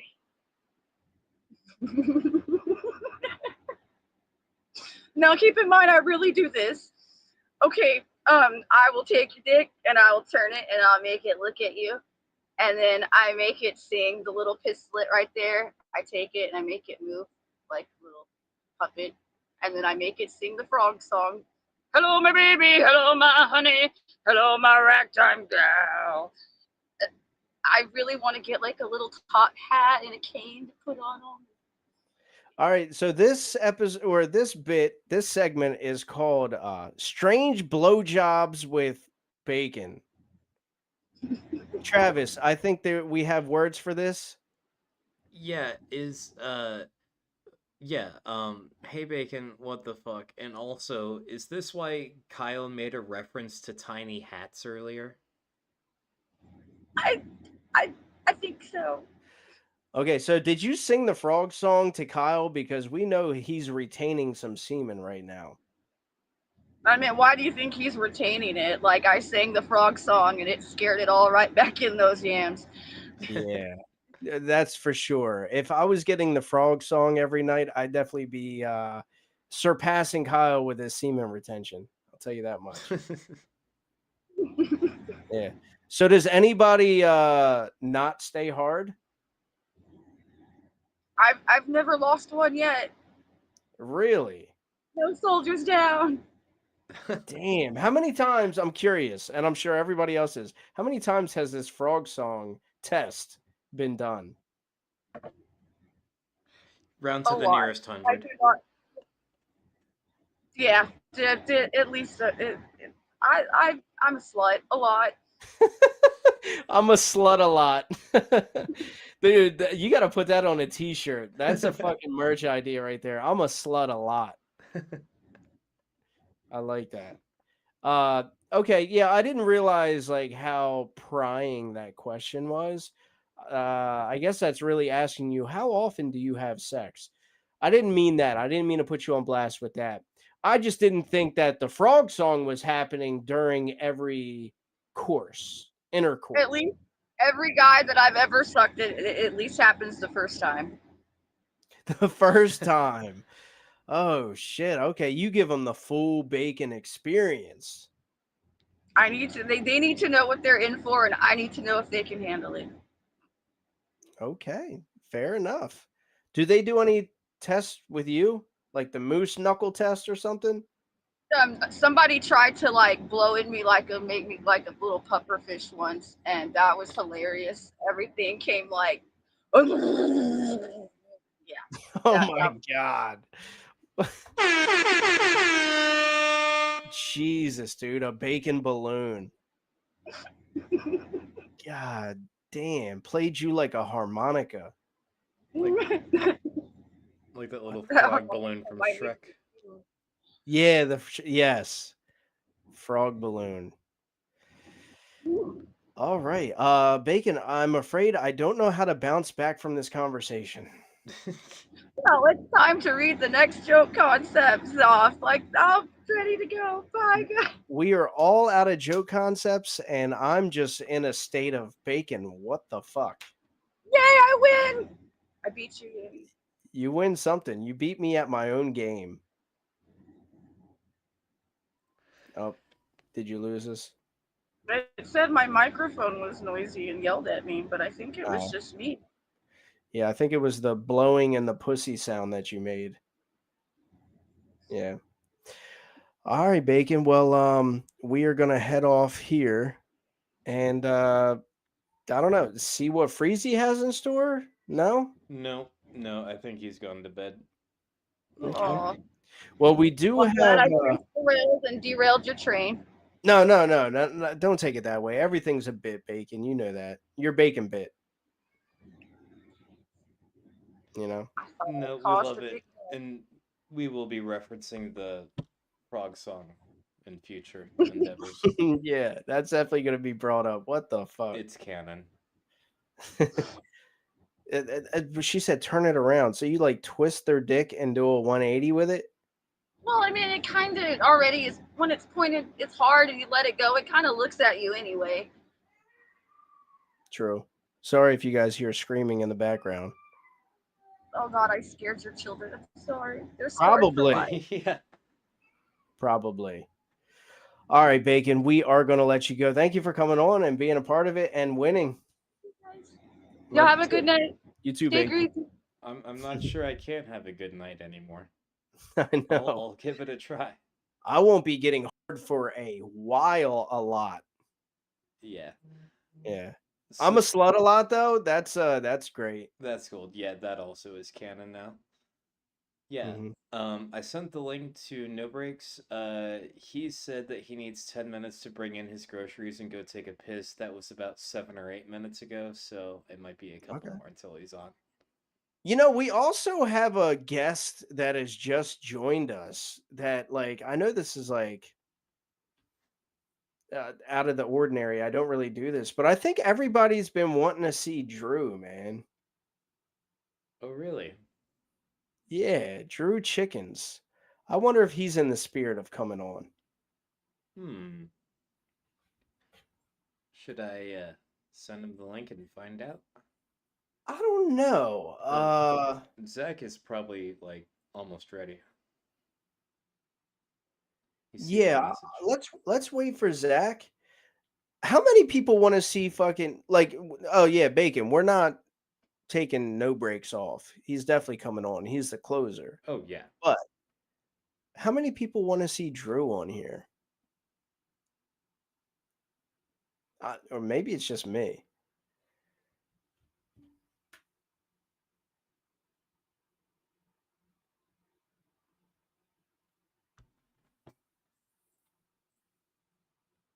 Well, I don't know how I would be able to handle a conversation with Drew without the mute button. So we'll see how that goes. Oh yeah, Drew, if you're on here, sorry if you try to go on Discord the past few days and you're still muted. Because we were in Discord and dude, we were all telling stories and stuff, and he would not shut the fuck up, dude. And I mean that with love. I know I just said that aggressively, but yeah, Drew. I don't know what you be thinking sometimes, bro. Hey. X marks the spot.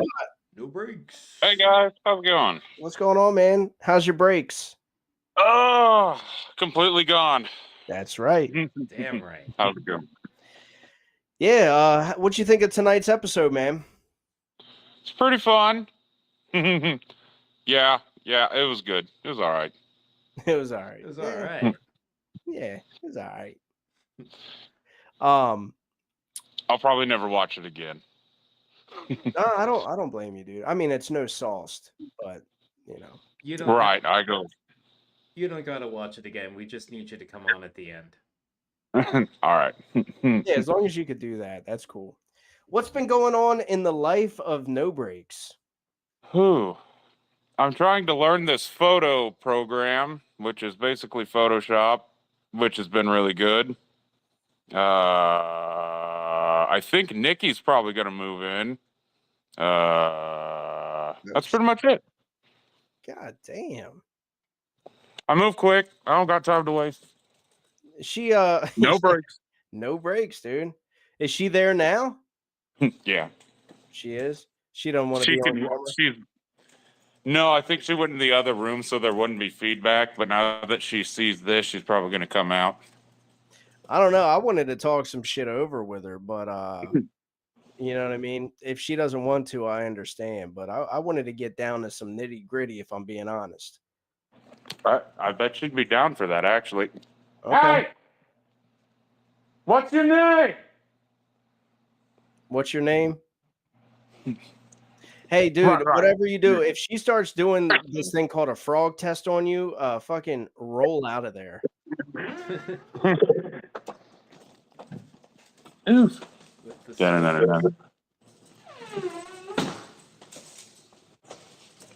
I'll ask her. Yeah. She might be like, nah. If she's not down, I get it. But if she is, I got some questions. Okay. Yes. Why? Can you not hear me on the fucking thing? I was listening. Oh, you guys should Speak definitely up. live together. Yeah. Yeah. Will you get the door for me, please? Hell no. This bitch. Oh, are you guys fucking married already? What the fuck? Yeah. Allegedly. Simmer down. Legend. Yeah, y'all got like Here, married hold for that 40 for a second. years already vibes. Yeah, for sure. Hello. Hey. Hey. How's it going? Good. I think I wanted to see if you're down to talk about some shit. Oh God. You know what I'm gonna talk about. And And if you're not comfortable, that's fine. oh no, it's fine. I've been driving for no. When did I get here? I was on the other side of Tennessee, so it was like a 16-hour ride, and I was just like, I want to go home. Yeah. I don't want to be here anymore. All right. So the main question here is, what the fuck happened? Oh God. Just hit me with that, why don't you? Damn, Harm. No breaks. 0 breaks, man. Nothing. We a few of us decided we wanted to go on the road and hit as many open mics as possible. And I was totally down and supported it. And he goes, hey, I'm in East Tennessee. Let's go. And I said, say no more, bitch. I'm on the way. I'm hitting the gas. And just some people can't handle their alcohol, dude. That's just what it is. You know, it's a shame. But I was asking, the show is set for Sunday. And, you know, we were, a few of us were, we're putting out flyers. We're talking to everybody. We're like, come down here. And it went from being all good to, I literally just asked a question about the shit we were doing, just, you know, getting details. And he jumped out, you know, everybody's split in a hotel room. He jumps out of the bed, starts coming towards me. And I'm talking with more bass in my voice now than I did with him. And I was like, hey, you don't, you know, simmer down. It's not that big of a deal. And he just wouldn't stop. And his nose was touching my nose. And some bitch is like 7'12". And I was like, dude, back up 6 feet, dude. I'm just talking. And that pissed him off even more. And he went back with his hand. And another comedian that was there, Tony, he jumped up. He was in bed already, but he jumped up and was like, no. And I just froze, dude. It sent me back to a bad time. And I was just like backed against the wall, just like not moving. And my other friend was like, hey, fuck that, get out. And as soon as he walked out, I was like, well, let me just ease on out of here. I grabbed my shit, hopped in my truck, rolled the windows up, locked the doors, and like, I was like, what the fuck did I just get myself into, dude? Like, I thought we had plans. I thought we was about to make something pop. And did anything like lead up to that? Like, or was it just some random fucking spurt of aggression? Yeah, that's all it was. It just came down to some people can't handle their alcohol or whatever their vice is. And he's got issues he needs to deal with. And I knew that going in, but I had faith, I guess a little too much faith that he would do right. And I played myself on that. I had been expressing concern, but I was so eager to get back out there and actually, you know, hit some spots. I just overlooked it and I didn't listen to my instinct, which was screaming the entire time, you know? Wow. So, yeah. Yeah, It was, it could have been way worse. It wasn't, you know, he didn't put hands on me, but it was skin to skin contact and his fists were balled up. And listen, I'm a big girl. I can take care of myself, but god damn, you know? No, you shouldn't have to. That's Right. the thing. Well, here's what I'm gonna do. So we had him on as a special guest, and wasn't much. You know what I mean? No real content, no real use or value of anything. So that part of the episode is just gonna get erased, and we're just gonna have like the joke concepts for that. But yeah, you don't fucking do that. Like, here's the thing: I was a severe alcoholic at one point. You know, I haven't drank in like 9 years. Haven't done drugs in 8 years. And like never once have I done anything like that, because like when you drink and that type of energy comes out, you're harnessing that type of energy when you're not drinking. Yeah.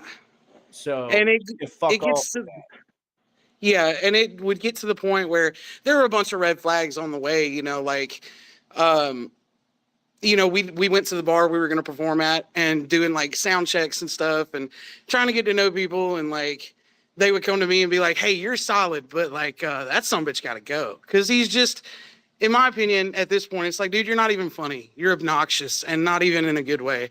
And my idea of doing this stuff the right way is not to start as many fights at the bar as possible. Like, we're supposed to be doing real shit, and you just wasted not only my time, but their time. Yeah. And so, for somebody at his age, do better, dude. Yeah. I don't have time for this shit. Listen, I wish I did more research before I went on that show. And I was just invited and I went on, and it You was nice. did great, by the Thank you. way. Thank you. Thank you. It was nice while I went on, but I had no idea what was going on. I'm not trying to trash it or anything like that. That's not my intention. But it's not what I'm trying to do. It's I cool get that that. it's a platform and it's helping people out. That's awesome. But it's not what I'm Right. personally trying to do. And like the people that go on there, like if it were me and I were Brenda, that dude be gone.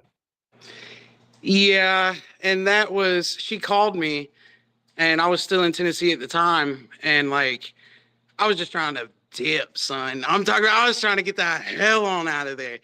And she stopped me and she was talking to me for like 20 minutes.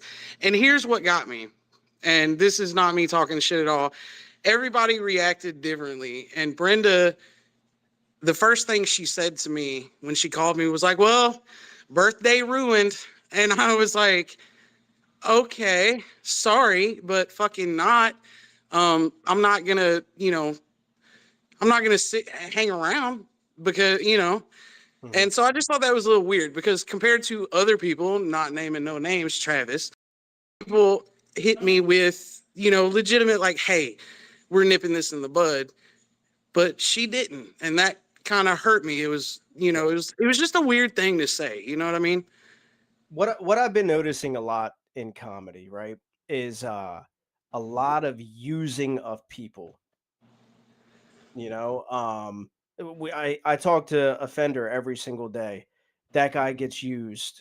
I feel like, sorry, Offender, for putting that out there, but and then he speaks on other people being used, and it's just like this. Like comedy isn't a give and take; it's just a take and take and take. And yeah, I think Brenda's just showing her character of that she's just a person that's like, unless you're benefiting her in some type of way, like you're of no use to her. So, like, how are you gonna hit somebody up after that type of situation happens and make it about you? Okay. Right. So I was just like, what in the entire hell? But I try to be respectful. I try to keep it professional, and like, but the whole time, like once I got off the phone, I was like, what the fuck was that? I'm not tipped. I'm not giving him another bullet for the gun. Fuck that. I heard you loud and clear, big fella. Like, I'm good, Yeah. But it is what it is, man. People gonna do what they do. You know what I mean? Well, we will continue to support you over here, and we will always have your back as much as we can, from our situation. Yeah, man. Yeah, we're real over here, and we're not here to use anybody. We're just here to have fun and have laughs. If you want to be a part of it, awesome, be a part of it. But we're not standing for that shit. I'm letting you know right now, we are not standing for that shit. Everybody will be cut off. Shit, I'll fucking put names on blast. I don't give a fuck. I was trying to be so professional too, dude, but I was having a hard time. I was trying to keep it together, but I was just like ready to blast them. And I'm like, no, we're still professional out here. We're going to be like, we're going to do it different. But I was ready to be like, fuck you, fuck you, fuck you, fuck you. But here's the thing. You've proven yourself. What was it, last week? Yeah, last week you made it on, right? So Yes. like none I'm sorry. None of those motherfuckers besides you, Bacon, and Yemkowski, who And those Tony two Klein, started in what? And Tony Klein, I mean, he was kind of the hero of the story. He's cool by me. Yeah. He's the hero of the story. Don't take this as me being a dick, but I don't find him funny. Right. So I'm saying people that would make it onto this podcast. Like, yeah, he's a good guy. I give him all the credit for standing up and everything. I don't think if he were in this comments, he'd be contending with, Freezy and Dan and Bacon and fucking shit. Amanda's not even a comic. He wouldn't be contending with her.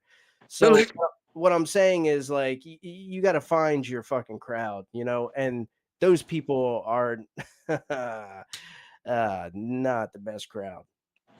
Yeah, I'm trying to be professional, right? But like, I do have feelings balled up, just like you said. Like, oh yeah, I was being professional with it. I've been professional this whole time. I didn't put anybody on blast. I didn't say anything. I figured I'd ask you about it, get the full rundown of what happened, and it's exactly what I knew. But also hearing like the Brenda shit on top of it, fuck them. I mean, that did hurt me, dude. I'm not gonna lie. I didn't speak on it to her, but it definitely hit me in my brain. Like, wait, dude, wait a damn minute. But it is what it is, man. People are, I let them do what they do, and I'm gonna keep doing what I do, and it's gonna work out regardless. So I'm not too concerned with it, Yeah. Well, keep doing your thing. Keep hitting actual mics, and you'll be there. And stick with that guy in the background. He's all right.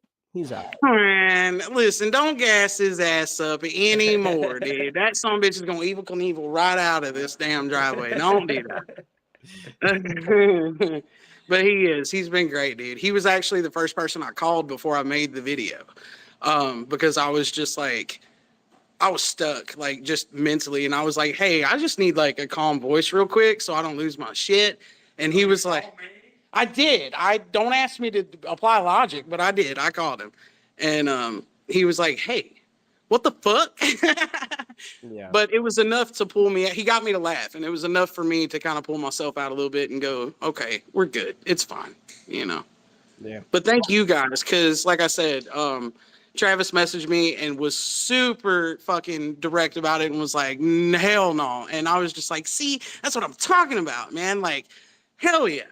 So that's the stark difference for me. And I even told Zach, I was like, that's what made it for me, because those were two totally different responses on the opposite ends of the spectrum. And it let me know where I stood with who. So that really helped pull me out of that. And thank you guys. Seriously. Yeah, No problem. No, it should be natural. You know what I mean? You don't even have to say thank you. Our response should be a natural response, I would think. Yeah. Let me just tell you where I was at with that. So I saw the live that Nikki posted the other night. I watched it all the way through from beginning to end, and I clicked off the video. The next thing I did is I went over to the CWG Facebook group, found the person in question, banned him from the platform, and all of his other accounts that may also be on the platform also banned. And that was that. Like, normally I would ask your permission, Harmon, since CWG is your thing, and I would like everything to go through you. But he's a really fucking bad guy, and I knew you would agree with me. So Yeah, I went ahead and did it. wholeheartedly. And I will say that CWG is not a safe space from getting offended. If you're worried about getting offended, CWG, not for you. But it is a safe space from violent abusers. People that would harm women and children are gone. Like, any credible threats against women and children on here, zero tolerance for that. You're just gone. Fuck, I'll report you to the cops if I need to. Sorry to cut you off, but if you remember, that was my only rule in the beginning. No speaking on children. No talking ill on children, and there was two rules. No talking ill about children, and no, because people like to do this. You have like a little beef with somebody in the comments section, and then what do? You go to their Facebook profile, you look at pictures of their family, and you start roasting their family or whatever. Nah, that's not happening here. So, like, Travis, I fully agree with what you did. I didn't even talk to you about it. You made a post about it and was like, yo, Harmon, sorry, typically I would go to you, blah, blah, blah. I didn't even mention it. I was just like, he did the right thing. Yeah, what's understood don't have to be explained. Like, your boy went in and was like, I'm out, and that that moved, like, that really touched my heart, dude. I was just like, see, that's the way I would have handled it, you know. And I had a wave of people come through. I mean, so many messages where they were just like, hey, fuck that, we don't do that around here. And give me names, right? So, you know, I'm glad that it got put out there, and I hope that with that kind of exposure that he will carry his ass the hell on somewhere and leave people alone. Like, his time, he's done, dude. Like, go take your ass on and leave the ones that are actually out here doing work, leave us alone. I think everything kind of questions the validity of everything that he's ever stated to begin with. I don't think he's ever been involved with anything comedy related. First of all, the guy's as funny as a heart attack. You know what I mean? Like, Yeah. not one thing have I seen come out of his mouth that was hilarious. Even before I saw your fucking, actually, I never saw your post. It was just told to me by Zach. But before I learned about that, just like watching him sing happy birthday to Brenda, I'm not going to lie, my face was looking at the camera like, Cringe, dude. Yeah, that was like 10 minutes before that shit happened. I was the only one not singing. I knew what the hell was coming. I was like, fuck this. I'm not faking nothing, dude. Y'all can do it if you want, but shit is real out here. So, yeah, he's also being exposed for a lot of other stuff. Like, he's a big liar. He even went and told Brenda, because Brenda, I guess, called him before she called me, which is another flag for me. And, she was like, yeah, he said you stole $400 and you did this. And I was like, I'm sure he did. A true narcissist fashion. Of course it was me. Of course. Whatever you got to say to help your narrative, run with that shit, dude. My character will outweigh his any day of the week, so I'm not worried about it. Not just your character. Fuck off. He said, not just your character. Bitch, I like snacks. Leave me alone. Hell. he's just mad he can't run. I see, you just mad you can't hold a fork, big fella. Shit. All right. Well, thank you for coming on and talking about that, you know. Yeah, man. Thank you guys. I enjoyed watching the show. You guys are killing it.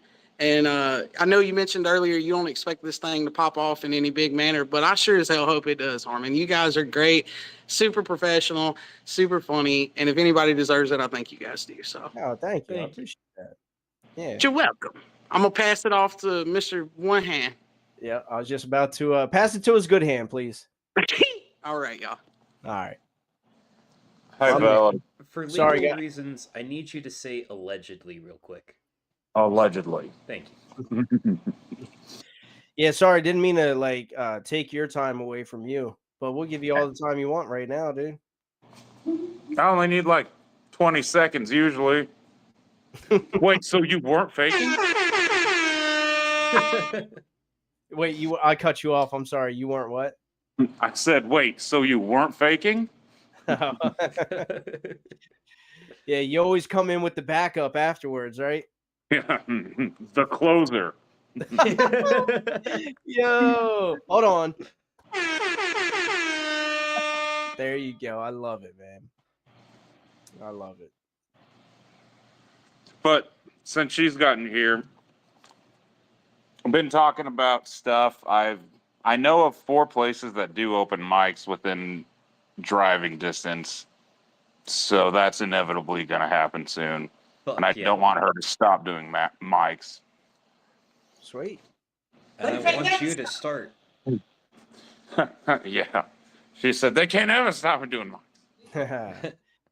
Yeah, she never stops, and you finally start. That'd be great. That would be great. Yes, Okay. that is All the right, plan. good. I was waiting for you to agree.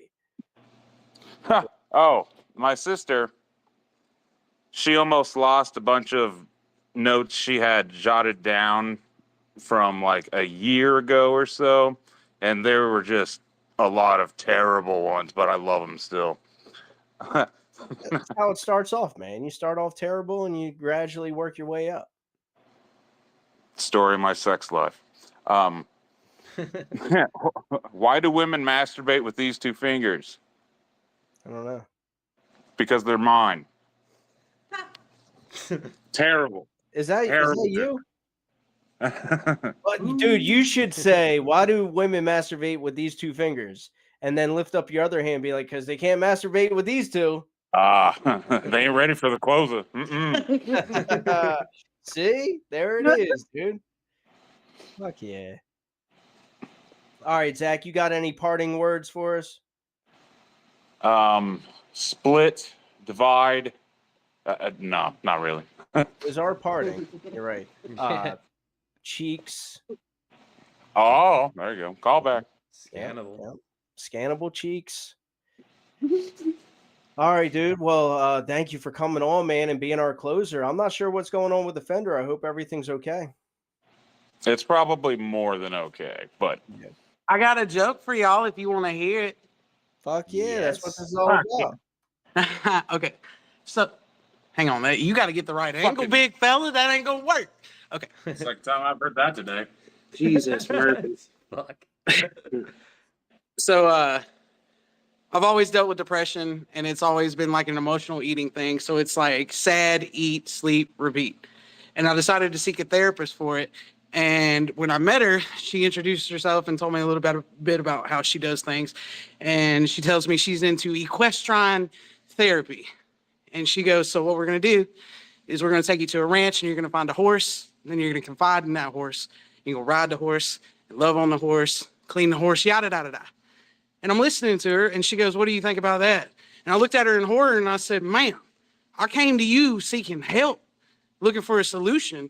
And you just stood there and told me you want me to break that horse's back and spirit in the same day? Okay. So, sorry, it's a little lame, but it's kind of my favorite thing right now. True story. I'm not finna do that horse like that. So what Come you're on. saying is that Zach has a horse cock.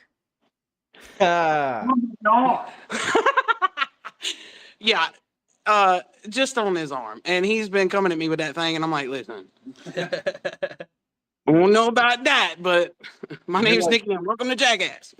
Yeah, you're like not on a first date. Maybe a second. We'll see, big fella. That thing is, you know what I mean? All right, love you guys. How am I All right, supposed love to grab you. this? All right, Zach.